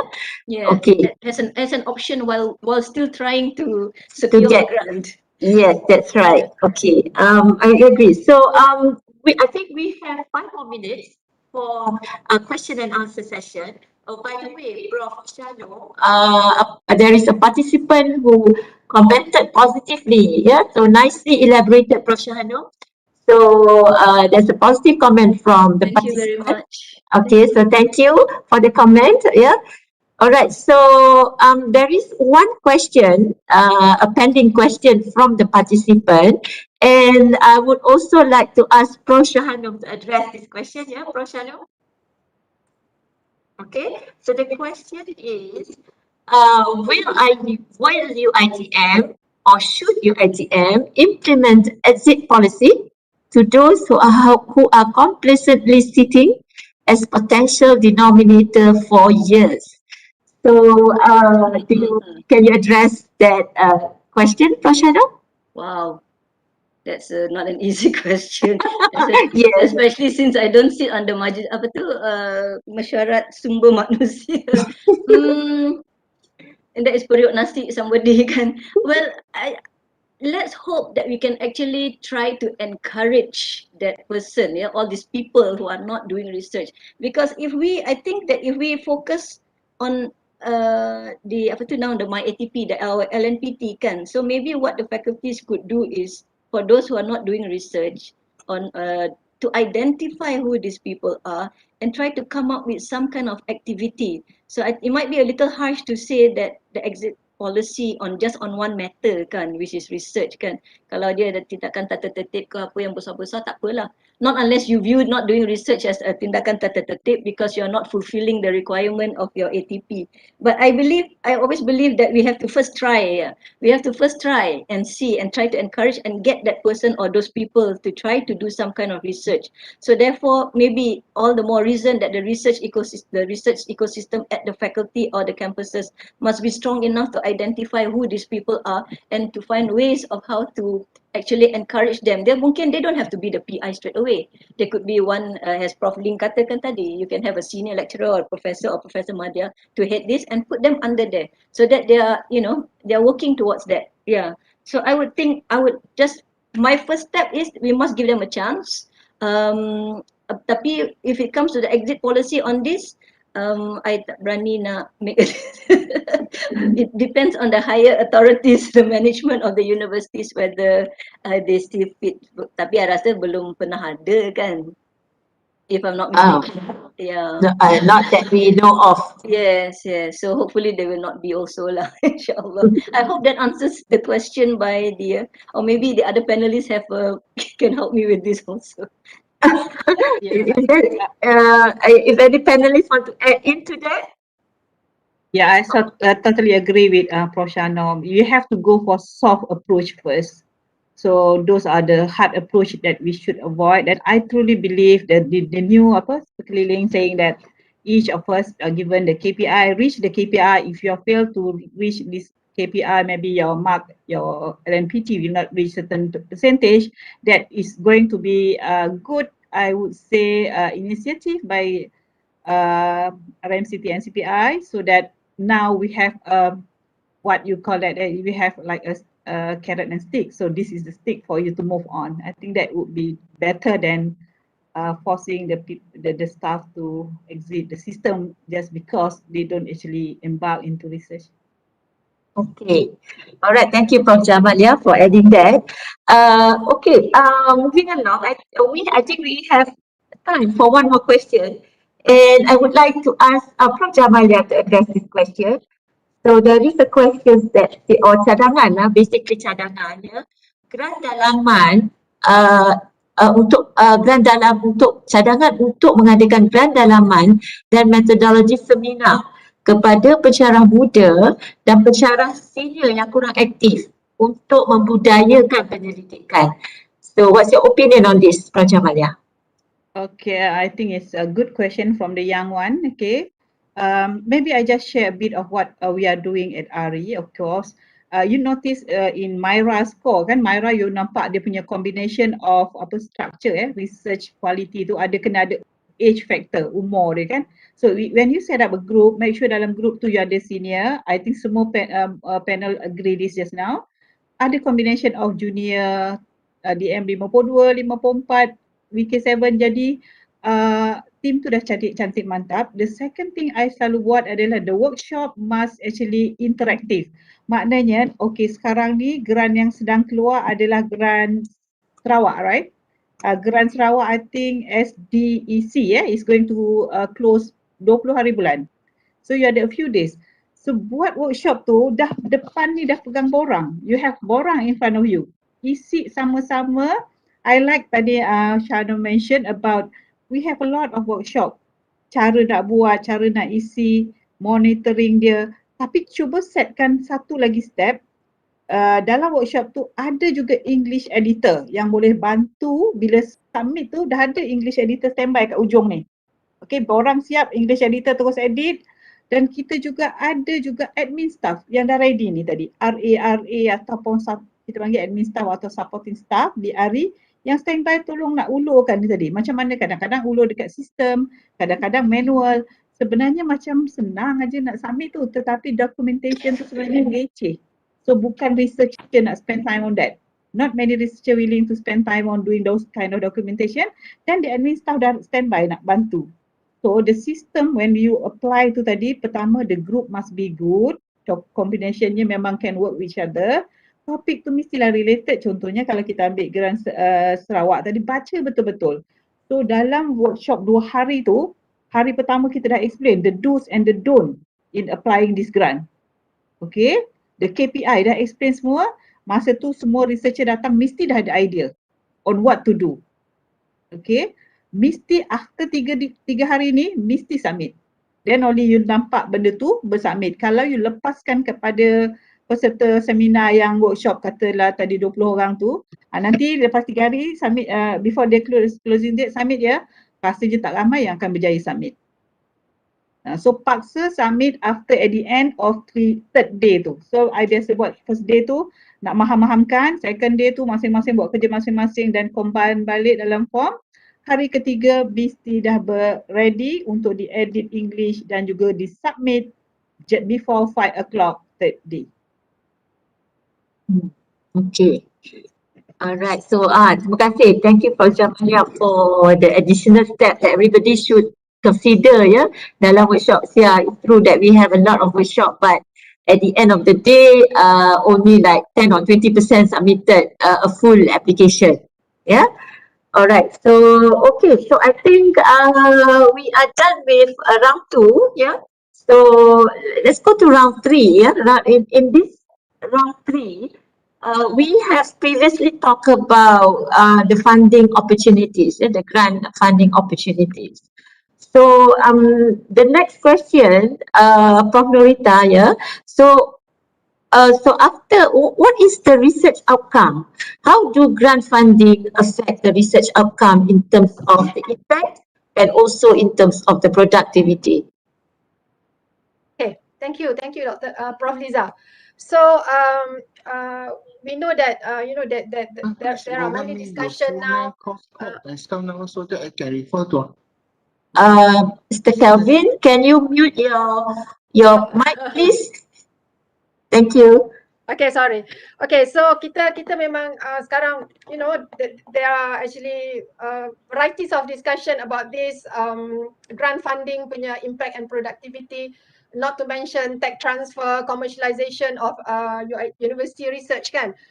But publication actually still remains the main output when it comes to grant funding for universities. Besides training and producing postgraduates, okay, IPs, and now even Ministry of Higher Education grants are now talking about impacts related to the quintuple helix. Yeah, so research funding effects actually we can address it to these questions on the relationships between the inputs and outputs of academic research. So the first one, what is the impact of a given amount of grants on research productivity? Meaning, kalau banyak grant maknanya more publications, and what is the nature of the relationship between these two? Okay, the second one, does funding have an impact on research quality? And are large sums of grants a guarantee of publishing in the best journals? So ini semua untuk kita check back ourselves, yeah, including me. So the third one, what is the impact of research funds among some researchers? How do researchers multiply funding sources? What about the young researchers yang selalu, yalah, bukan nak kata lah kan, selalu diorang ni bila peer review ni kurang dapat kan because of their track record dan sebagainya. And the demand of university industry relation, like what practitioner like Prof. Shanum cakap, yang ini selalunya research performance-nya not so on publication output. So an increase in funding ni normally it impacts publication. So while increase in research funding from the industry might be different. Itu kita kena cari kaedah macam mana nak at par kan this ya. So for example, selalunya industri, private sector ni their final output might merely provide a policy recommendation, consulting services, or maybe partnering firm through the research that they conducted, and then rather than publication solely. Bukan kata tak payah publish, tapi tak adalah semata-mata publication ya. So kita kena start analysing all this funding punya positive relationship between quantity and quality. Kalau kita remember those days FRGS, kalau kita ada index proceeding pun dah okay. Sekarang dia nak index journal. And then dia sekarang looking for impact factor journal. Bila kita dalam biodata kita tu kan, panels kan, oh ada impact factor journal. One fine day, they might look at journals kita with citation. Mungkin, I tak tahu. Ini I just throw idea kan. Sebab it's very competitive now, kan? So so dia punya syarat-syarat tu lagi quality dia lagi tinggi dan tinggi lah kan.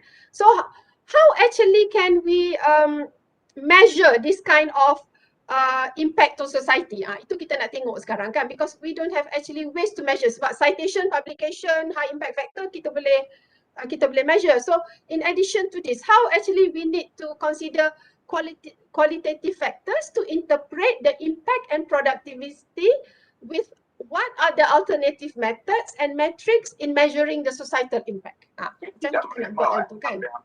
So ada yang tak mute tu. This needs further investigations pada saya, and we need to have appropriate ways and tools to measure the societal changes. Sebab sekarang grant semua looking at quintuple helix impact, societal changes. They are talking about societal changes. How do they measure that? Okay, so there is a need for such method. Otherwise, siapa yang memang betul-betul ada societal benefits ni, not to say lose out, tapi how actually they can get similar recognition yang at the moment mostly look for publication, citation, IPs dan sebagainya. Okay, so kalau kita tengok some example of societal impact of research will be professional publications, in law, in humanities. Maybe for the health and science, maybe they provide treatment guidelines and protocols, policy documents, research book, and maybe for the humanities and arts ni, maybe they can produce creative arts or work using similar criteria or guideline macam anugerah akademik negara. Itu pada saya dah setimpal lah tu pada saya lah kan. So, and saya baru dapat satu information daripada UiTM Global yang QS ranking kita baru-baru ni untuk academic response, the social science punya very strong. Okay, so which means the social science punya collaboration at international and local actually that we UiTM receive the highest nomination, be it local or internationally, by the social science punya networking. So this is one way on how actually to actually, you tahu kita bagi macam menu lah dekat diorang. If you are strong at this, your publication macam ni, your grant dapat macam ni, but you are strong at collaboration when it comes to academic reputation dekat QS ranking. Appreciate and recognize their effort on that, because these actually are the things that keep us excellent, visible, and the networking tu penting when it comes to ranking. Itu QS dia memang ada satu portion tu markah untuk yang tu kan. So bukanlah nak cakap pasal Stanford ke apa, tapi kalau you look at Professor Tina Silic from Stanford, kalau kita tengok H-index dia 3 lah, dokumen di dalam Scopus pun 3, tapi apa dia punya strength and why she is still in Stanford, dia provide training on entrepreneurships yang bawa masuk duit banyak yang kemudian boleh jadi endowment. If we can have that kind of equivalence pun, pada saya it will be a good way on how actually kita nak appreciate this impact and productivity by our researchers. Okay, the bell rang, right? First or second, Ayuni? I tak nak jadi jahat lah kali ni kan. Okay. You have water actually, but okay. So alright. So thank you very much, Prof. Nurita. Very insightful answers, and open wider horizons for the researchers to look for. So for the next round of question, can I invite Prof. No to continue? Okay, thank you, Prof. Lisa. Okay, for this third round, I would like to ask about grants related to social sciences and humanity to our panel, that is Prof. Jamalia. First, Prof. Jamalia, So, Prof. Jamalia, can you share with us the grants that are available for social sciences and humanities, and how do you match your expertise into the grant niche areas? Bismillahirrahmanirrahim. Thank you again, Prof. Dr. Noor. Okay, what grants are available for social science? Kali ni khas social science and humanities. Okay, and how do we match? Okay. If you notice all the internal grant just now I mentioned, the internal grant, like the Myra grant permulaan lepasan PhD, grant social science, strategic research partnership grant. These are all meant for both science and social science. Okay, so there is no bias in this case, meaning those from social science can also apply, kan? Then those are the internal grant. And it is not very difficult actually to match with your research niche, because this grant normally dia tidak ada tema. Okay, bagi contoh, most yang national grant yang kita ada macam FRGS, PRGS, LR, dia tidak ada tema, science, social science tu apa yang you kena fokus. Basically, if you are doing on SDG, and if you notice grant kali ni, I do not know, my analysis is not that good, but I found that from accounting faculty, from business and also from ARI, those yang mengguna tajuk sustainability this time, most of the time mostly dapat grant tu. Bila I go through, tak banyak, maybe I punya analysis might be wrong. Dalam 12 ke 13 tajuk yang submitted for FRGS recently, I think the priority this time is on sustainability. So this is a good point. What I want to say is, if yours rejected, okay, if your application for FRGS recently rejected, maknanya bukan sebab your quality of proposal is not good, tetapi the priority of FRGS this time is less of what you have been preparing. So what happened? Boleh tak kita improvise this proposal and hantar pula ke tempat lain? Okay, now ke tempat lain pula. Tadi yang internal grant, tak ada masalah. Science, social science, you are welcome to apply because there is no apa kata orang, no biasness in that case, they open to all. Dan masuk yang migrant bawah KPT tadi, semua grant tu juga meant for both science and social science. Okay, next one yang berkenaan dengan industry grant juga, I think it's very much industri banyak suka social science juga Kalau kita tengok MySI MYSI Malaysian Social Innovation for example, yang grant baru ni kan, I think dah close, untuk tahun ni close, it's okay. Prepare now untuk tahun depan punya application. That one is, the shilling is 300,000. This is very good sebab dia macam ke arah social science, but we need to work with those from science. The basic need or the basic requirement of this MySI or Malaysian Social Innovation is to enhance the well-being of community, especially kalau grant kita, tajuk kita related to helping the B40, memang dia suka. Tetapi dia kena ada produk dia. Apa innovation yang kita ada yang kita boleh guna pakai untuk membantu golongan B40 ni tadi. So kalau kita seorang, I mean we don't work with science people, engineering especially, it's a bit difficult because normally product is what they want. The product that can help the society to improve their standard of living for example. And kalau kita tengok SDEC grant yang Sarawak ni yang going to be closed soon, pun dia tidak limit kepada sains ataupun social science, right? So then the same goes to other grant yang national grant ni. Grant yang local, KUPTM, UiTM. Why do I mention KUPTM, UiTM? Because I have grant with them. We call it matching grant. Dia bagi sikit, kita bagi sikit. So those also meant for both science and social science. Siapa yang approach that dia dapat. Macam tu ya. So the same goes to semua organisasi nearby your campus. Kalau Shah Alam ni kita ada banyak sangat company, banyak sangat agency body yang kita boleh approach. So what happens selalu we all buat macam mana?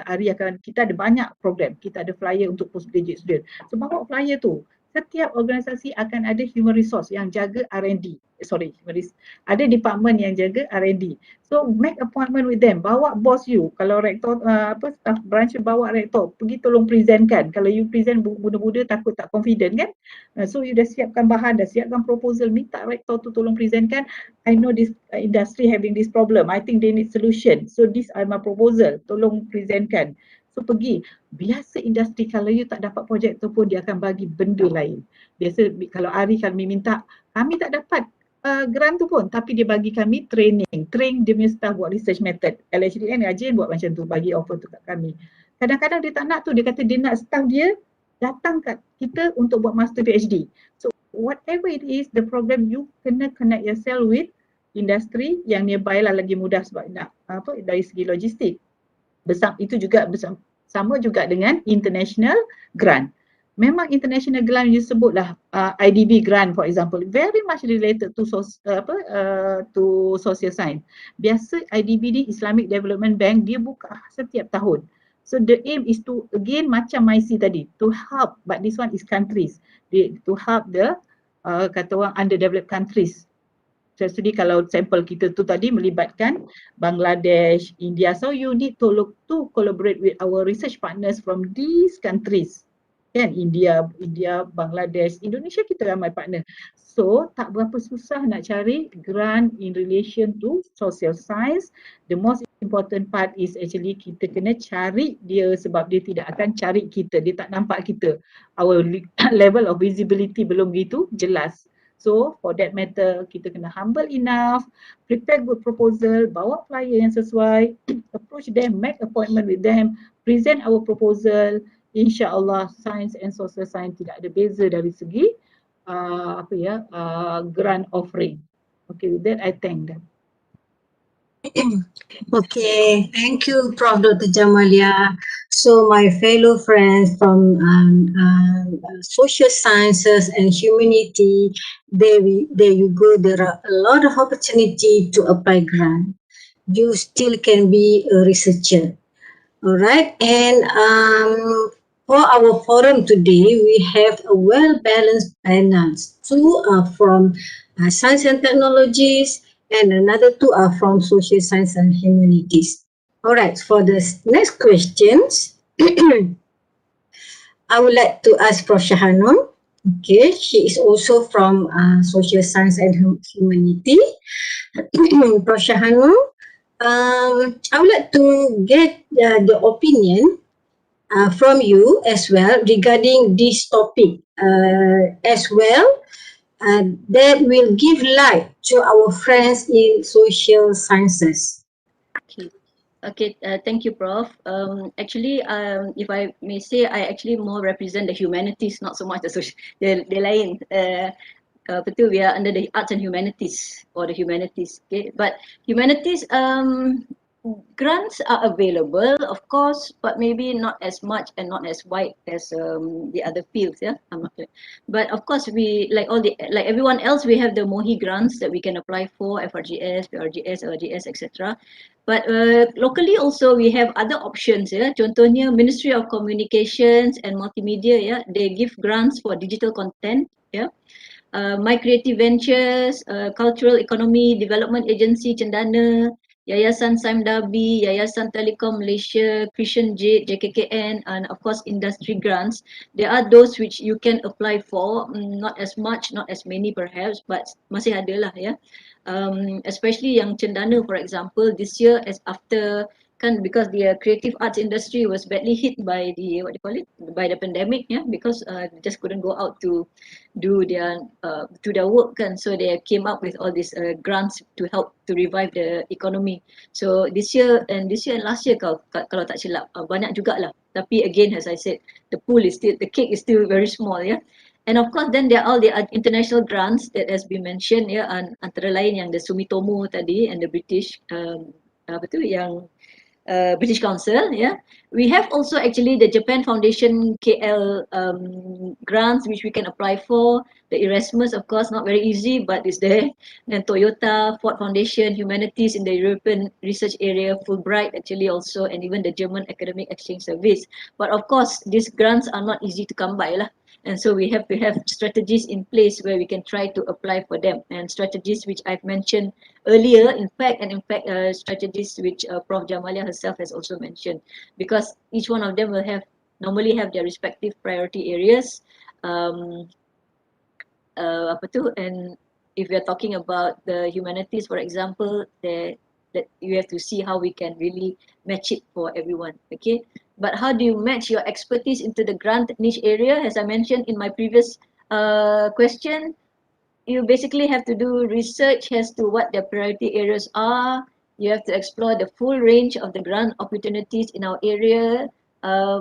Which is it that the applicant can adhere to in order to increase their chances of obtaining the grant, yeah. And we definitely need to look into this matter very carefully, because kadang-kadang nampak to apply senang. There was a grant which I was looking at last year, but dia punya sub the kepulauan, I said in the end I also gave up because I just couldn't handle that in the short amount of time. So you definitely cannot work last minute on this type of grants, yeah. Like for example Fulbright, you're basically working 1 year in advance. You work this year for next year, for example, yeah. So we have to know how the research meets the needs of the particular funding organization, because we are asking for their money, right? And so it's best that we check the grant funding sources directly if we can, yeah. So, I mean, as was mentioned earlier also, at UiTM, we have grants for researchers at every career stage. Yeah? Like last time we had the Lestari grant, the Bestari grant, and this year, or was it last year, that they changed the name to the COVID grant. Okay. So what we need to do, I believe, is to locate perhaps the most promising research needs, yeah, and opportunities in the field. Of course, we have to assess whether we have the skills in order to make an impact and and conduct the research.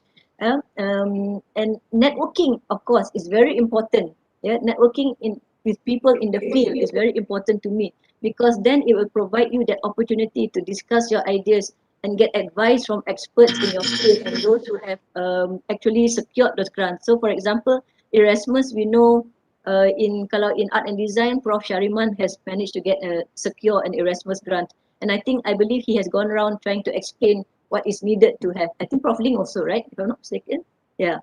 So and as we said, that one requires a lot of networking, because you cannot apply for it if you're in silo. But that's the thing, that sometimes we do not know how to go about it. So we have to do that. Yeah.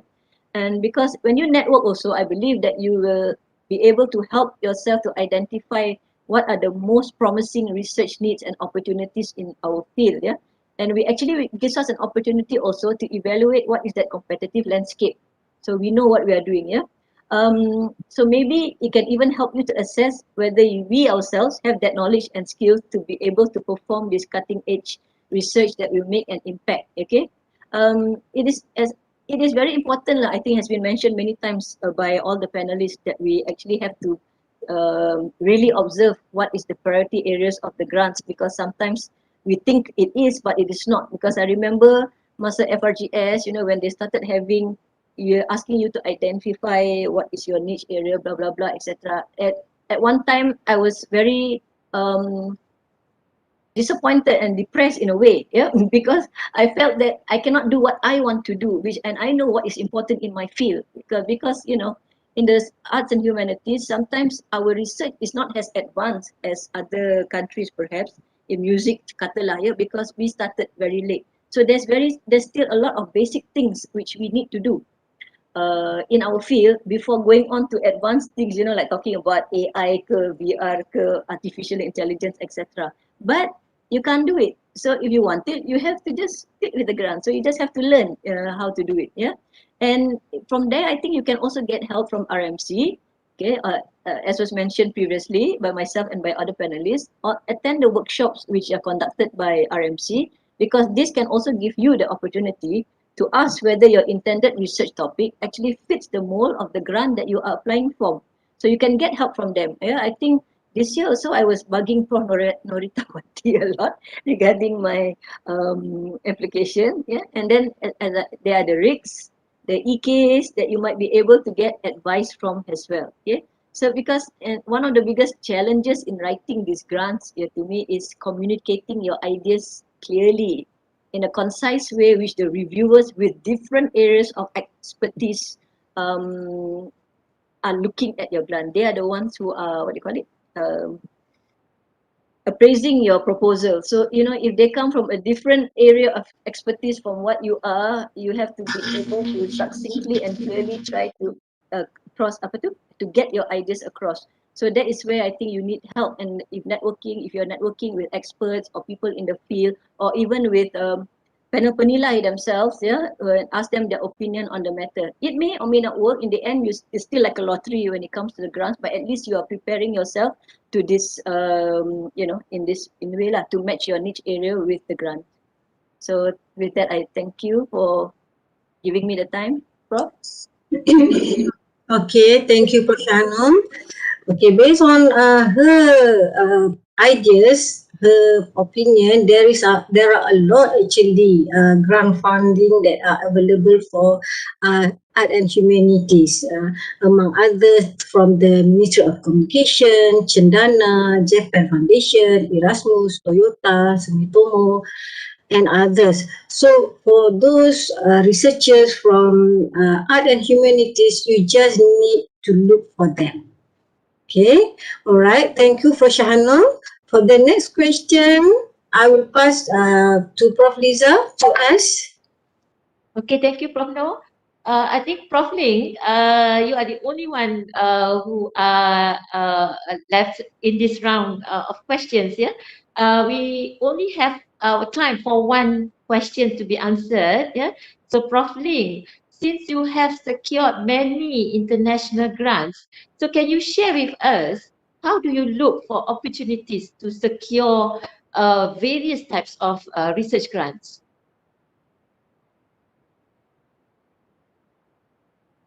Okay, for me, opportunity is everywhere. If you just wait for the people to invite you, then you are considered a very passive researcher. So we need to be proactive. Now, first, how to be proactive is how do you sell yourself, your expertise. The skill to introduce yourself and let people remember you that you have the expertise. And the most important is when they have a related research where they are looking for the expertise, then they will look for you. So therefore, we need to meet people beyond our university boundary or territory. Now, for example, attending conference. Attending conference actually is a very good platform where experts are gathered, experts from that field are gathered together. Yeah. Now, if you go for conference and then your purpose is different, okay, maybe I just wanted to visit the town and so on, then you'll miss the chance where you communicate with those experts. So we cannot just be an observer, and we must be proactive to show our skill and knowledge. So our first Erasmus project actually was invited via an expert from an international conference that my friend met. Yeah? So this is an example. Now, other example I can give you, in the project, we should also not just be follower, but we must be able to express common interests and innovative ideas that convince the international researcher to invite us to collaborate. Now, in Erasmus grant, yeah, they will say in this grant, they are the mentors actually. Then we are the mentee, Asia partners are the mentee. So when we are involved, we must show our ability and capability in delivering our tasks. Normally they have already planned the task for us, how well we can do the task. Yeah? This opens our opportunity to work with them in future. Now, I can see this from our first Erasmus project. After our project ended, actually a few partners in the same project still willing to work together, and we have brought proposal for others international grant. So if we do not show our initiative and our commitment in the research, you just wait for people, okay, UiTM, you do this, then you do this. You do that, you do that. So what I mean is, in the collaboration, we must show our initiative. Sometimes we can lend our hand to them, ask them whether I can help you to do this or to do that or not. Yeah. Now we also can offer some ideas in social media group chat. For example, in an international WhatsApp group that I have, when they are discussing one of the Grand Challenge grant, so I think I can contribute to this. So I have put down some ideas in the WhatsApp group. From there, immediately they moved me to another new group. You see, they put my name, set up a new group. And we are working on this Grand Challenge Fund this year. Yeah? And there are few international partners from UK, US, Australia, and so on. And of course, this grant is under, actually it's under Pakistan, yeah? Under World Bank. So we are at the second round. I do not know whether we can get it or not, but the experience of writing a very scientific proposal together with them is wonderful. Now, other example that I can give is we must always know people surrounding us. For example, if you sit in the airplane, you know who is sitting next to you. I met one lady on the way to Ireland last time. She is a researcher. So I talked to her and we exchanged our name card. Yeah? And don't forget our own student. When I teach statistics, I will bring my student attention to the practical example of the organization where they are going to engage next time. Then I also will let them know, okay, this is a very basic thing that you learn in research by UiTM lecturer. Do consultation for the company. So when you work in the company in future, if you need the expertise, you may contact us. Now, currently, we are working in one of the consultancy project introduced by our student. Almost 200,000, yeah? Now, others like initiative taken by yourself, you can look in the website, social media, for the grant that provided by the state government, national or international organizations, such as UNESCO, World Bank, United Nations, and so on. Then I will also introduce to you things like opportunity in expertise pool of university, expertise platform, for example, ResearchGate. When I was working, or actually our project have ended, we haven't presented to the state government. I'm working in the 1.3 million project, yeah, at the state level.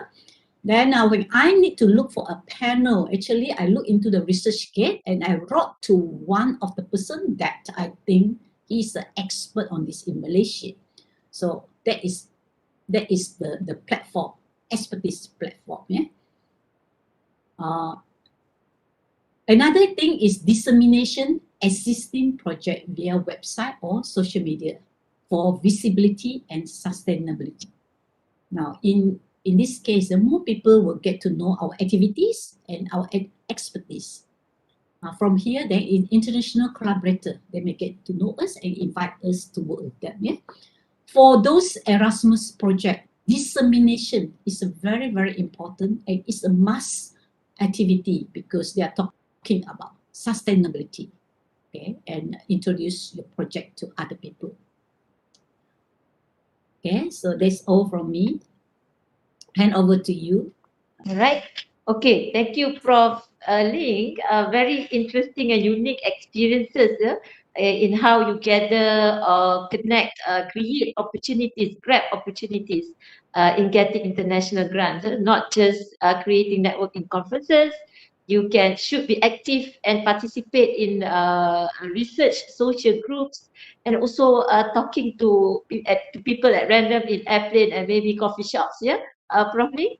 All right, so thank you very much. We have 5 minutes, yeah, in this round for the question and answer session. So there is one question here that I think is more suitable for Prof. Norita, yeah. So the question reads as, once our grants are closed, we cannot assess the balance to be used to pay for publication fees. I think this is not right. So there should be a means to allow such utilization. Can you comment, Prof. Norita? Thank you, Prof. Liza. Okay. When it comes to grants, it depends on which category of grants, yeah. So if it's mostly or ministry, mostly or MOHI, they have strict rules that RMC, which is the university, needs to comply.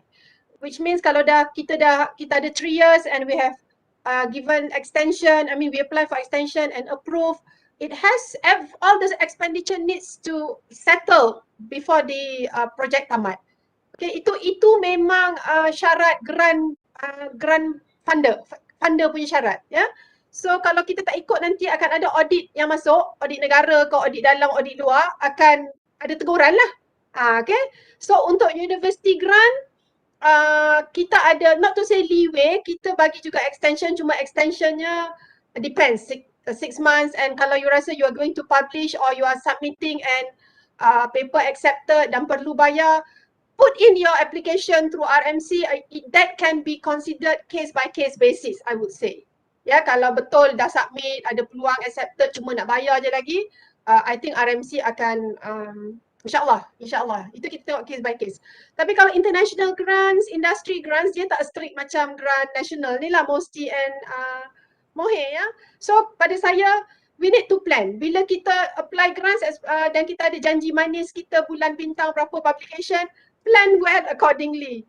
Okay, kita janji 3 plan. Takkan semua 3 at the end of the third year kan? Itulah planningnya penting ya.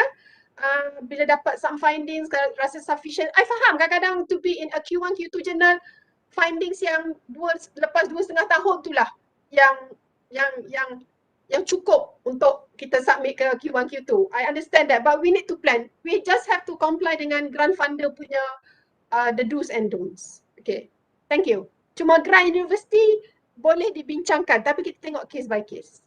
Terima kasih. Alright, okay. So thank you, Prof. Norita, for the answer.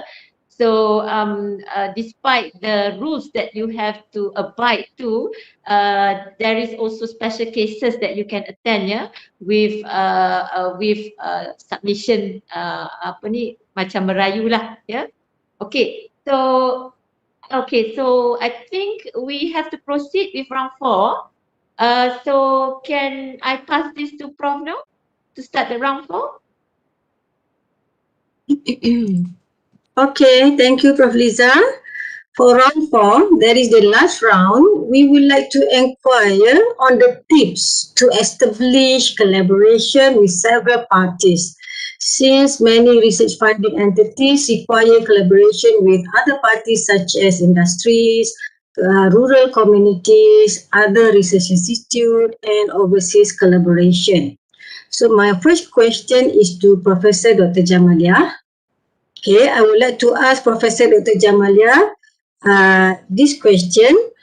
How do you invite or initiate the research collaboration with other parties? Okay, Bismillahirrahmanirrahim. Thank you again, Prof. No. Okay, I think I like this question because collaboration in ARI is very much kata orang synonym, okay. ARI at ARI we have only 10 less than 15 research fellow and our new MOU yearly more than 10 confirmed, okay, so far. So what happened, what we did so I just want to share experience in a way. So if I can classify the MOU signing or the research collaboration in terms of bottom up and top down dulu. Kami pernah gagal bila mana the collaboration is top down. Top down maknanya we get instruction from top, for example, you collaborate with this katalah Bosnia something. So we end up signing the MOU, but the MOU is not active, no activities maknanya. So I don't actually in that case I don't favor top down approach. Instead we prefer our own approach. I can say bottom up. So what do I mean by bottom up? We ourselves create the networking, the collaboration. So how through our colleagues, through our supervisors dulu masa kita buat PhD. Now they are our close friend because we are at par with them sekarang. Dia pun masih professor, kita professor.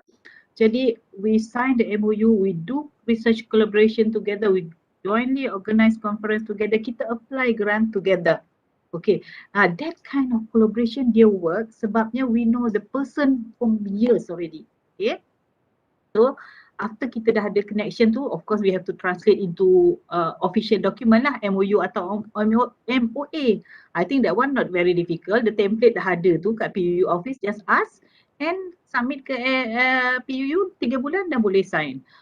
But the signing or the collaboration is one thing, but the activities after that, because of this connection dah berlaku lama, so senang nak buat aktiviti. Apa-apa conference kat Syama ARI, we have about 4 main conference yearly. So what happened, the hardest part conference ni adalah to get participants, right?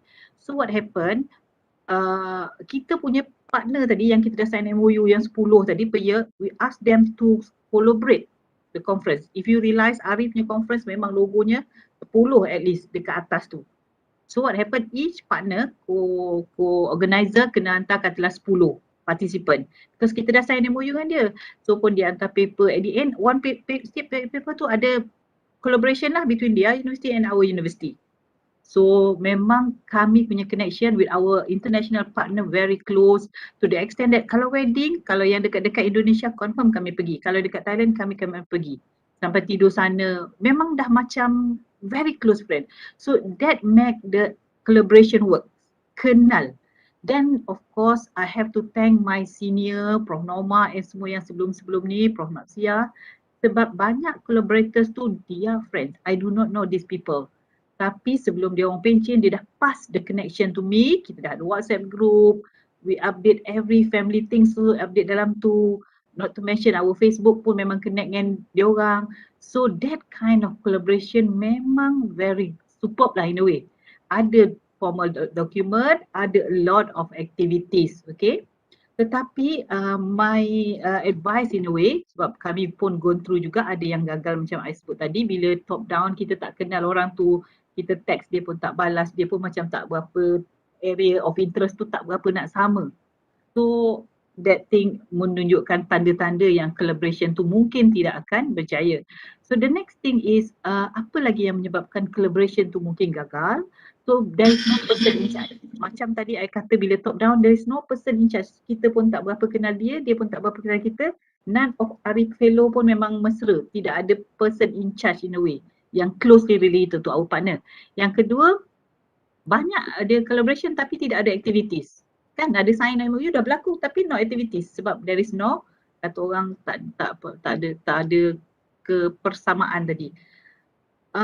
Ada pula activities tapi tak ramai involved. Setakat publication 2, tak cantik kan? But if the collaboration tu melibatkan ramai lagi staff involved, maka dia lebih tinggi untuk MyRA sebab dia tanya number of participants involved in the activities. Kalau conference, bayangkan staff kita semua attend conference tu, ada 12, I 15, so 15 dah boleh count as involved in the collaboration activities. Another thing tadi yang kita kata tadi, bila kita leave, all my connection ni I dah start train my junior.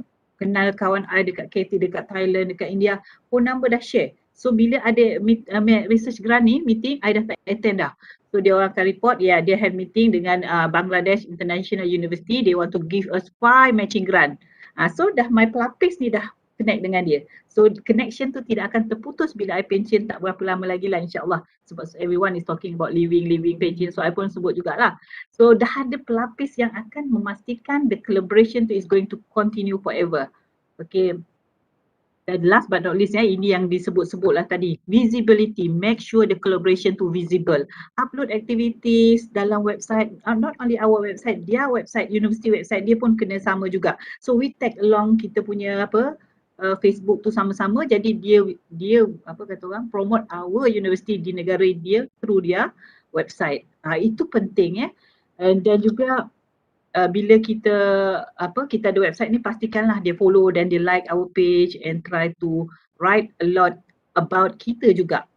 So since dah bunyi bell, I punya advice untuk collaboration ni, network always matters. Network always matter. Tadi kata connection untuk kita punya ni, marah komen-komen daripada international collaborator datang ramai daripada social science. And last but not least, make yourself visible through collaborators di negara lain. Tu yang nanti banyak jemputan keynote, banyak joint research dia nak partner kita sebab kita dah terkenal di tempat mereka. I think that's all from me. Thank you, Prof. Dr. Jamalia. So she has shared her tips and the do's and the don'ts of how to establish research from other country, from other party as well. So I would like to encourage the researchers to seek the help from Prof. Dr. Jamalia. If you are okay, can you assist our researchers to establish or to start the collaboration with other countries? And okay, thank you, Prof. Jamalia. And then the same question, I would like to ask Prof. Dr. Ling. Okay, Prof. Dr. Ling, she has established research with European Union. So, Prof. Ling, can you share with us your experience with collaborators from other countries as well. Okay, thank you, Prof. Norizan. So as mentioned by Prof. Jamalia, yeah, actually collaboration will always can start from our MOU or MOA partners. Now, since she already mentioned that, so I'm not going to repeat that. So I just share with you our international grant, one of the international grant where I have brought the proposal and I have initiate the research collaboration. So how do I do it? Yeah, first I identify the problem segment or the innovative idea of the research grant, which will attract people and a common from the common vision and interest, yeah, to work together. And of course, we have to look into the grant requirement as mentioned many times just now. Now, for example, the grant that I apply need the requirement from people from different regions in this world. So I have decided to have people across 3 regions. Now that is a very huge area. Yeah? So the 3 regions are just Europe, Latin America, and Asia. Now to get experts from these 3 regions is something which is not easy because we do not have so wide contact on the people from this field. Yeah? So what I did is I got expert contact via paper published in this field, especially the Latin America. So I wrote to them. From there, I got some response. You won't get everybody to respond to you, but it's okay. From there, I use the research acquaintance to recommend partners. So this is what we call snowball sampling method. So from there, they can introduce other partners to us because the requirement is each region, you must have 2 countries involved, and that 2 country, each country must have minimum 2 partners involved. So that is something very headache to fulfill the requirement. Yeah. So I think the small ball method is good because people from Latin America, one of the famous people, then he will know, okay, who are the partners that have been working with them, and then they are knowledgeable in that field. Yeah? So I managed to get partner to fulfill the requirement, and we are able to successfully submit the grant. Yeah. Now, beside that, I also let my research partner that I have been collaborated to introduce the relevant person from the university in the field. Yeah? So there is also another ways that we can work on. Now, as I mentioned just now, as I shared just now, via the expert pools, okay, and also social media, where we can get to know more people in the fields. And this is something that we have to go beyond our boundary right now if we want to go at the international level. Yeah, so we need to get to know people all around the world. So that is my strategies that I can share with you. Thank you.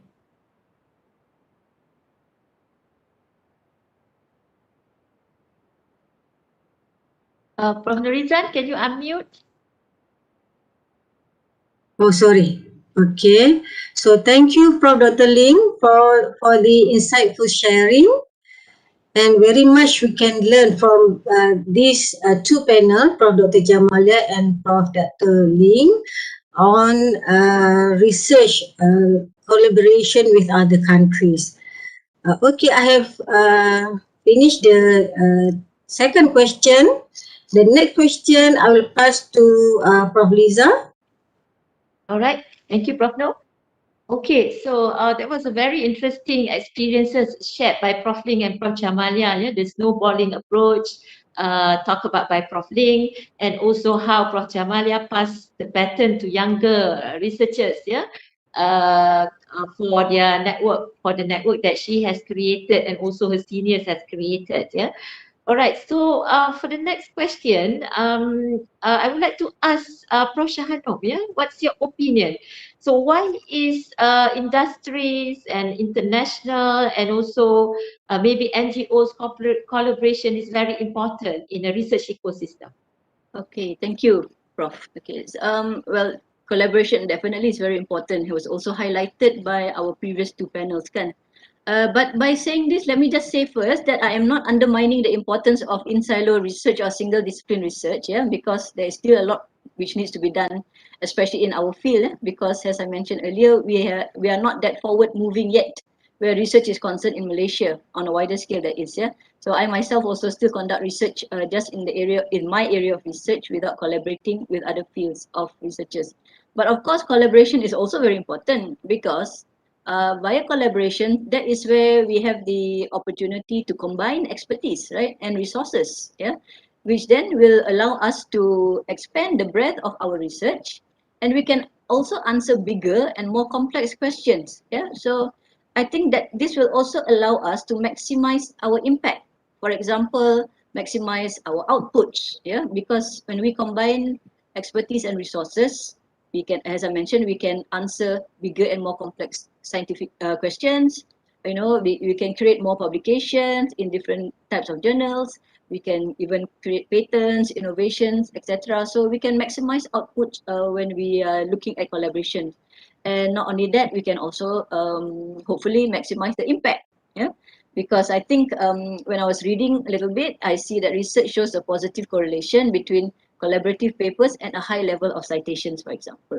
So, and then perhaps also via collaboration, we can actually attract funding, because sometimes, what do you call it, when we generate outputs that have an impact on whether it's policy, practice, industry, or the general public, we can actually maybe increase our chances of getting funding, because sometimes now some funding bodies give priority to when we have collaborations, whether it be international or industry academia collaborations, right?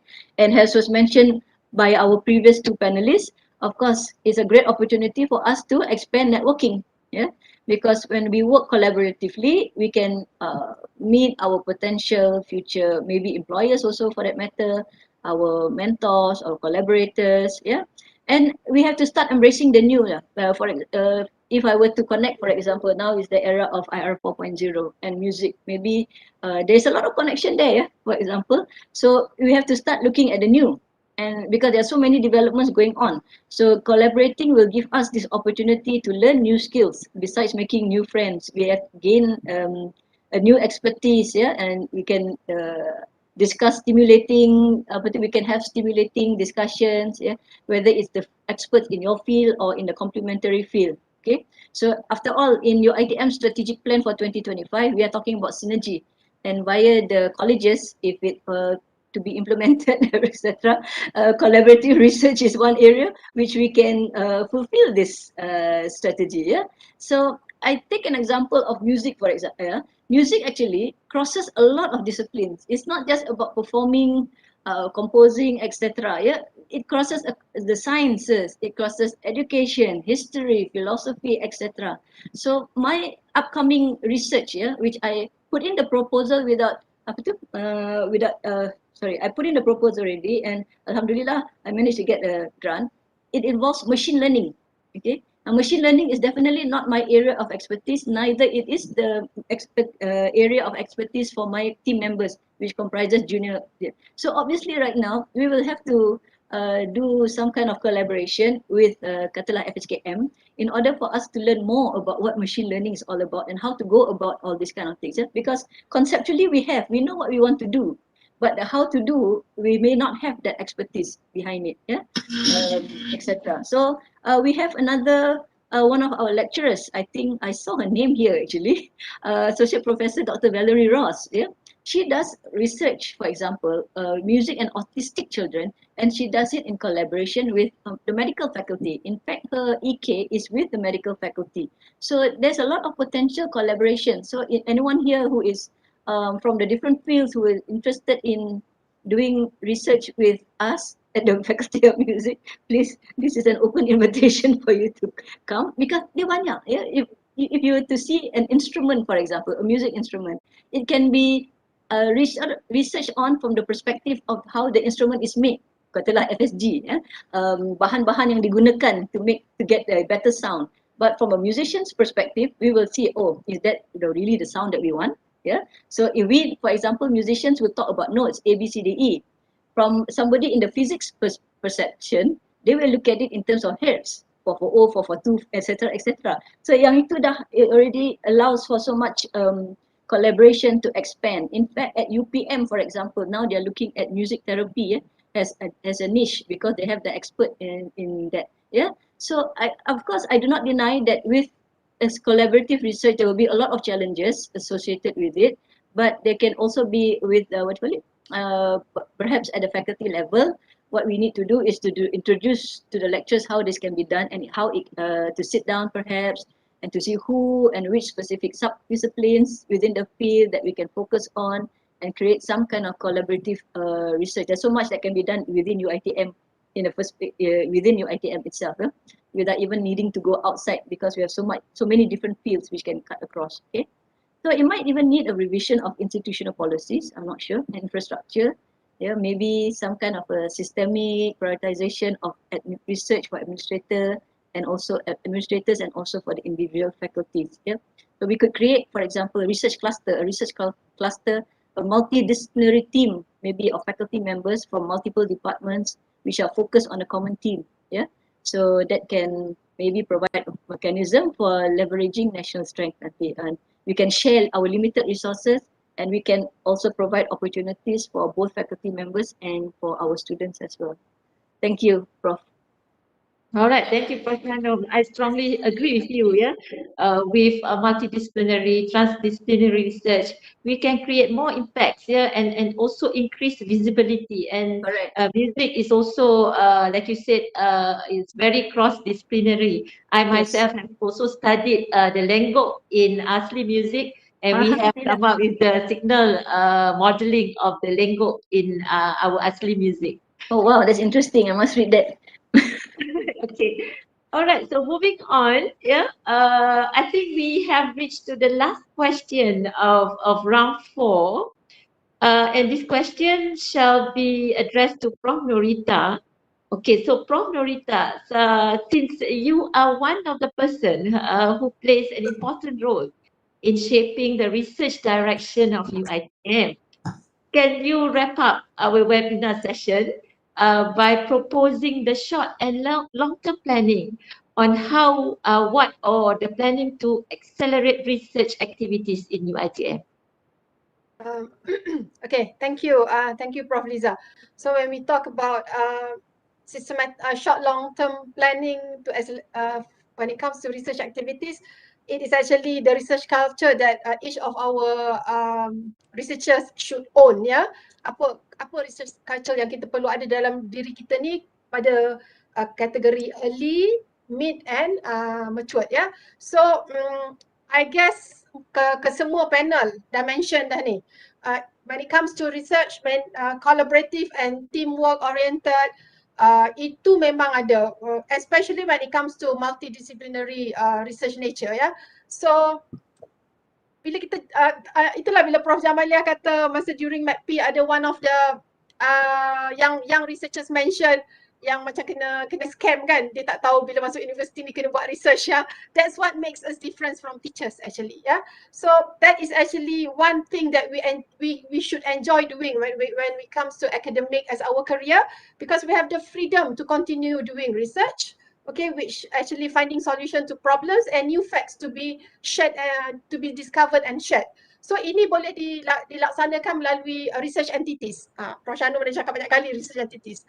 We have 150 RIGs, approximately 45 research group, 14 center of excellence. Ni center of excellence ni menunggu-nunggu siapa nak jadi ahli full member dengan associate member.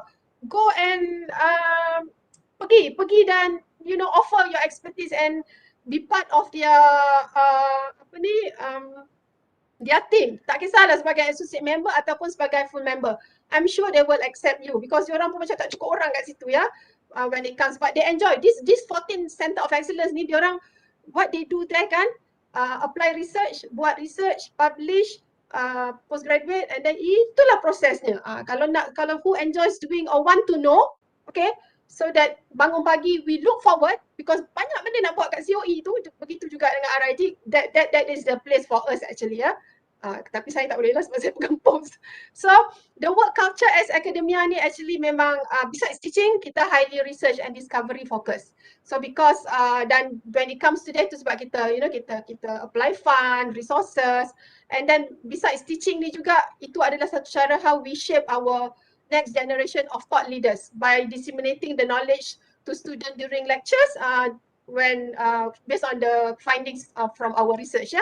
So the main factors yang I rasa what we can do for systematic short long term planning untuk kita accelerate research activities, untuk short term planning, okay, for the youngster especially, build your research track records, the publication, the citation, research funding, grants, PI, supervision of postgraduates, okay, and of course ensure that we produce good quality completion, and then the IPs, okay, kalau dapat commercialize, superb ya. Itu the first one yang kita memang kena start dengan grant dengan supervision. Kalau tak dapatkan mentor yang boleh mentor you dan guide you, bukan mentor yang letak nama dalam itu sebab nak cukupkan syarat well balanced team member tu ya. So lagi satu adalah selain daripada tu, educational excellence pun boleh memainkan peranan juga, iaitu innovative teaching, because from there we can write actually, we can publish ya. What have we been doing during this ODL punya teaching environment? Takkan tak boleh nak tulis kot. Translate it into research paper. I'm sure we experience several methods kan, how actually kita nak engage dengan student and which one fits best according to our nature of penyampaian semasa dalam ODL tu. Research relating to educational practices, okay, and hopefully from there we never know, we might get awards and recognition when it comes to research and teaching excellence. Untuk medium and long term planning pula, recognition of excellence in teaching and research ni, when we talk about excellence ni is when we hope kita sasarkan strong impact which is beyond academia, that includes macam saya cakap tadi lah, publish research book, develop our strong international profile, and make UiTM visible with our creativity, innovation in research, especially those related to societal needs ya. Itu sekarang yang ditengok tu. Okay, visible related to societal needs, impact to society. Collaborations and networking, ini memang kalau belum mula, sila mulakan dulu. Kalau tak boleh nak mula kat luar, like what Prof Shahno mentioned, mulakan dalam UiTM dulu, both in UiTM, national and international levels, and then the industries around us as well. Go to them and seek what are actually their industry problemation that maybe we could offer our expertise as a solution provider ya. Dan juga kita kena cari cara macam mana actually nak appreciate, instead of ROI je kan, ROI grant, ROI ni, what about ini saya ambil daripada talk Prof Asmah lah, Prof Datuk Asmah, dia kata kita kena tengok macam mana return of value which is based on human centric instead of technology centric only, which actually emphasize people and values. Saya nak share lagi satu ya, ini untuk saya, untuk diri saya jugalah. Kalau kita tengok ada one of associate professor Stanford dengan student PhD dia, mereka develop a new algorithm to aid untuk membantu kidney transplant exchange. From algorithms, it's algorithms actually. Saya banyak buat algorithms tapi belum lagi sampai stage ni lah ya. Macam-macam algorithm saya buat sebab itu memang my research area ya. Algorithms development which is related to AI, machine learning semua. So this particular professor, bukan professor boleh actually professor dan student dia, what they did is actually these algorithms helps doctors and hospital untuk exchange yang involve biology of blood type, tissue matching which includes blood antibodies dan sebagainya, parents age, proximity itu semualah, which actually relate to data related challenges yang memberi permission to various hospital untuk exchange information ni dan untuk match ya, untuk kidney transplant punya exchanges. And yang seronoknya mereka memberi free je guna algorithms ni. Maknanya gunalah, try lah. And memang telah ada keluar. You just Google nanti something on algorithm by associate professor from Stanford by the name of nama Itai Ashlagi. Okay. So very interesting. It's free. That's why Stanford is Stanford kan. No. Diorang macam bagi free aja untuk share. So pada saya pesanan untuk diri saya dan semua juga that is actually the strategic and the short and long term planning untuk kita ensure the sustainability of our research ecosystem supaya sustain and healthy insyaAllah, especially for our youngster. Okay, with that I end my session. Thank you. All right, thank you, Prof. Narita, for the very insightful comments. Yeah, it's also interesting to note that in Society 5.0, so all research should be aligned to Society 5.0. So instead of people or society adapting to the need to fit the technology should serve the society. Yeah.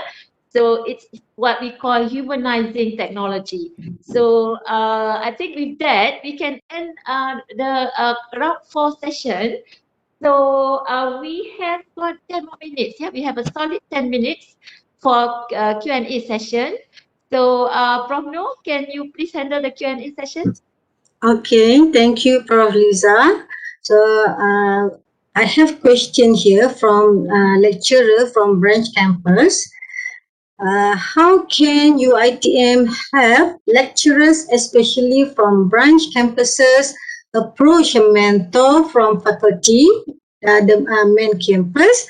Because here in branch campuses, we are lacking professor and associate professor with vast experience in grant application.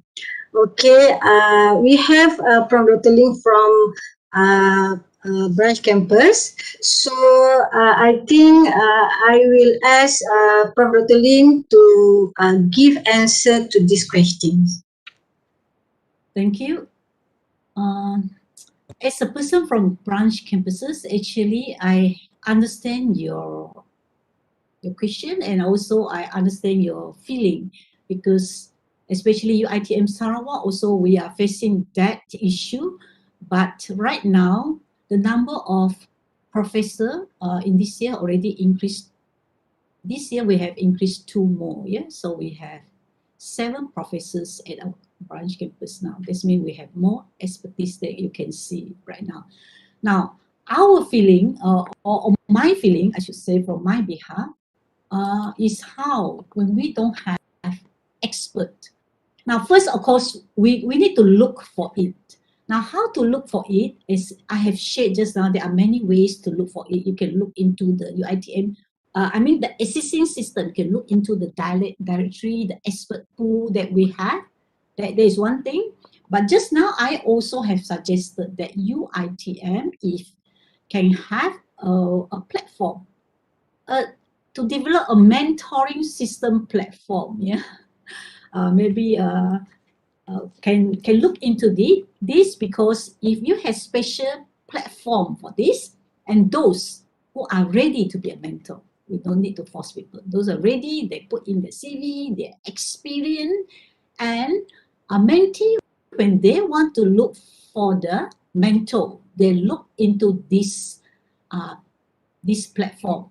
Those people who are ready to be a mentor, yeah, maybe from there the matching will be better, because you are willing to do, and I'm also willing to do. And of course, recently ILD has also initiated this mentor-mentee groups, where last week last week there's a meeting between mentor and mentee. So I was also given, because I'm ready to be a mentor, and I was given a few mentees. How effective it is, yet we need time to prove it. So first, I think it's the rapport between me and them. So I will call them separately. I say after today, I'll call them separately to meet me online, yeah, because they are from different campuses and also from faculties. And I think campus level, when you do not have expertise. This is something very headache, you know. Now, the initiative from you. How could you go into it? I think, from my perspective, I think individual initiative is very, very important. If you think you want to look for someone, you have to put in the initiative when our platform is not there. Maybe next time if we have this matching platform, this is easier. But I think we have some resources currently at our UiTM platform itself. So you can make use of it, take your initiative. Because campus level needs some people are proactive. Okay, when you're proactive, then you get experience, then only the campus will start to expand and then perform better. So that is my experience from campus level. Yeah, thank you. Okay, thank you, Prof. Dr. Lim. I hope the one who asked this question satisfied with these answers. So I would like to read some comment from YouTube channel. Okay, the first one is, may UiTM become a top university for research and innovation. I think that is a doa, and I would like to amin that doa. Amin. Okay, the second comment is to everyone. Caution for Sumitomo grant, digital signature is not acceptable, must be original signature. Yes, this Sumitomo grant is from Japan, I believe. So they want original signature. But this is just comment, yeah. I will not ask Prof. Dr. Jamalia to respond on this since we have time constraint. And then the next one is from Associate Professor Dr. Jalil Kasuma. Thank you, Prof. Dr. Jamalia. Islamic Development Grant, very interesting. Okay. And then continuing to that comment, UiTM is a comprehensive university. We should take into consideration other contribution of the lecturers if we plan to impose the exit policy. Same goes to our annual appraisal. Minimum of one research and one published paper per lecturer in a year shall be achievable by all.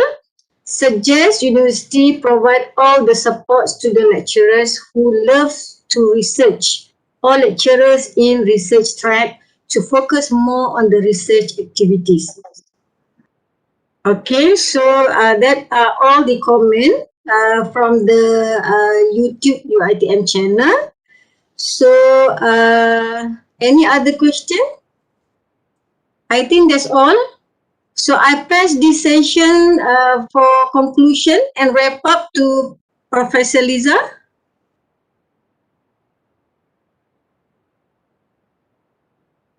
Unmute, Prof. Unmute, please, Prof. Liza. Cannot hear you. Okay, so sorry. Okay. All right. I think we have reached the end of our webinar. Yeah. So before we end the webinar again, on behalf of the organizing committee, we have a few housekeeping notes for the participants. So to all participants, please fill in the attendance form, and the link is provided in the chat box. Yeah. The attendance form is for the jam latihan and for the e-certificate. And also, please provide the feedback to the questionnaires so that we can improve our webinars in the future. To end the webinar, we know that the journey of research does not end with just acquiring grants. Yeah, it is also important to discuss on how to successfully execute and complete the grant until final report submission. Yeah, So we hope these issues will be further discussed in one of our Council of Professors webinars in the future. Okay, so with that, I would like to thank everybody, our guests of honors, Prof. Muhammad Russo, and of course, all the panels, yeah, for the valuable inputs. And we would like to have a photo session, yeah. So can I have the secretariat or to get ready for the photo session, and everybody to turn on your camera, please. Cik Bob, can you take over? Okay. And okay. Alright. So alright. Let's Semua give a boleh few buka more seconds kamera. for everybody to turn on their camera. Ya. Okay. Alright. 1, 2, 3. So ada banyak room ya. So nanti saya akan minta untuk semua buka kamera. Bentar ya. Okay, ni plan 1.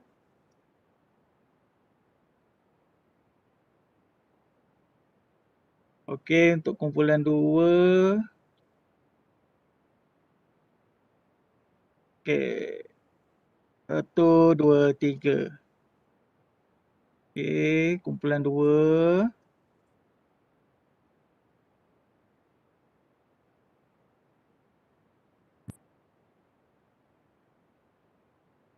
Okay, untuk kumpulan 3. 1, 2, 3. Alright, itu saja Prof. Okay, terima kasih Cik Bob. So again, thank you very much everybody for participating in our webinar. We hope to see you again in our future webinars. So again, Assalamualaikum warahmatullahi wabarakatuh, and have a good day today. Salam. Have a good day and have a have a nice day to all everybody, to the panel and audience as well.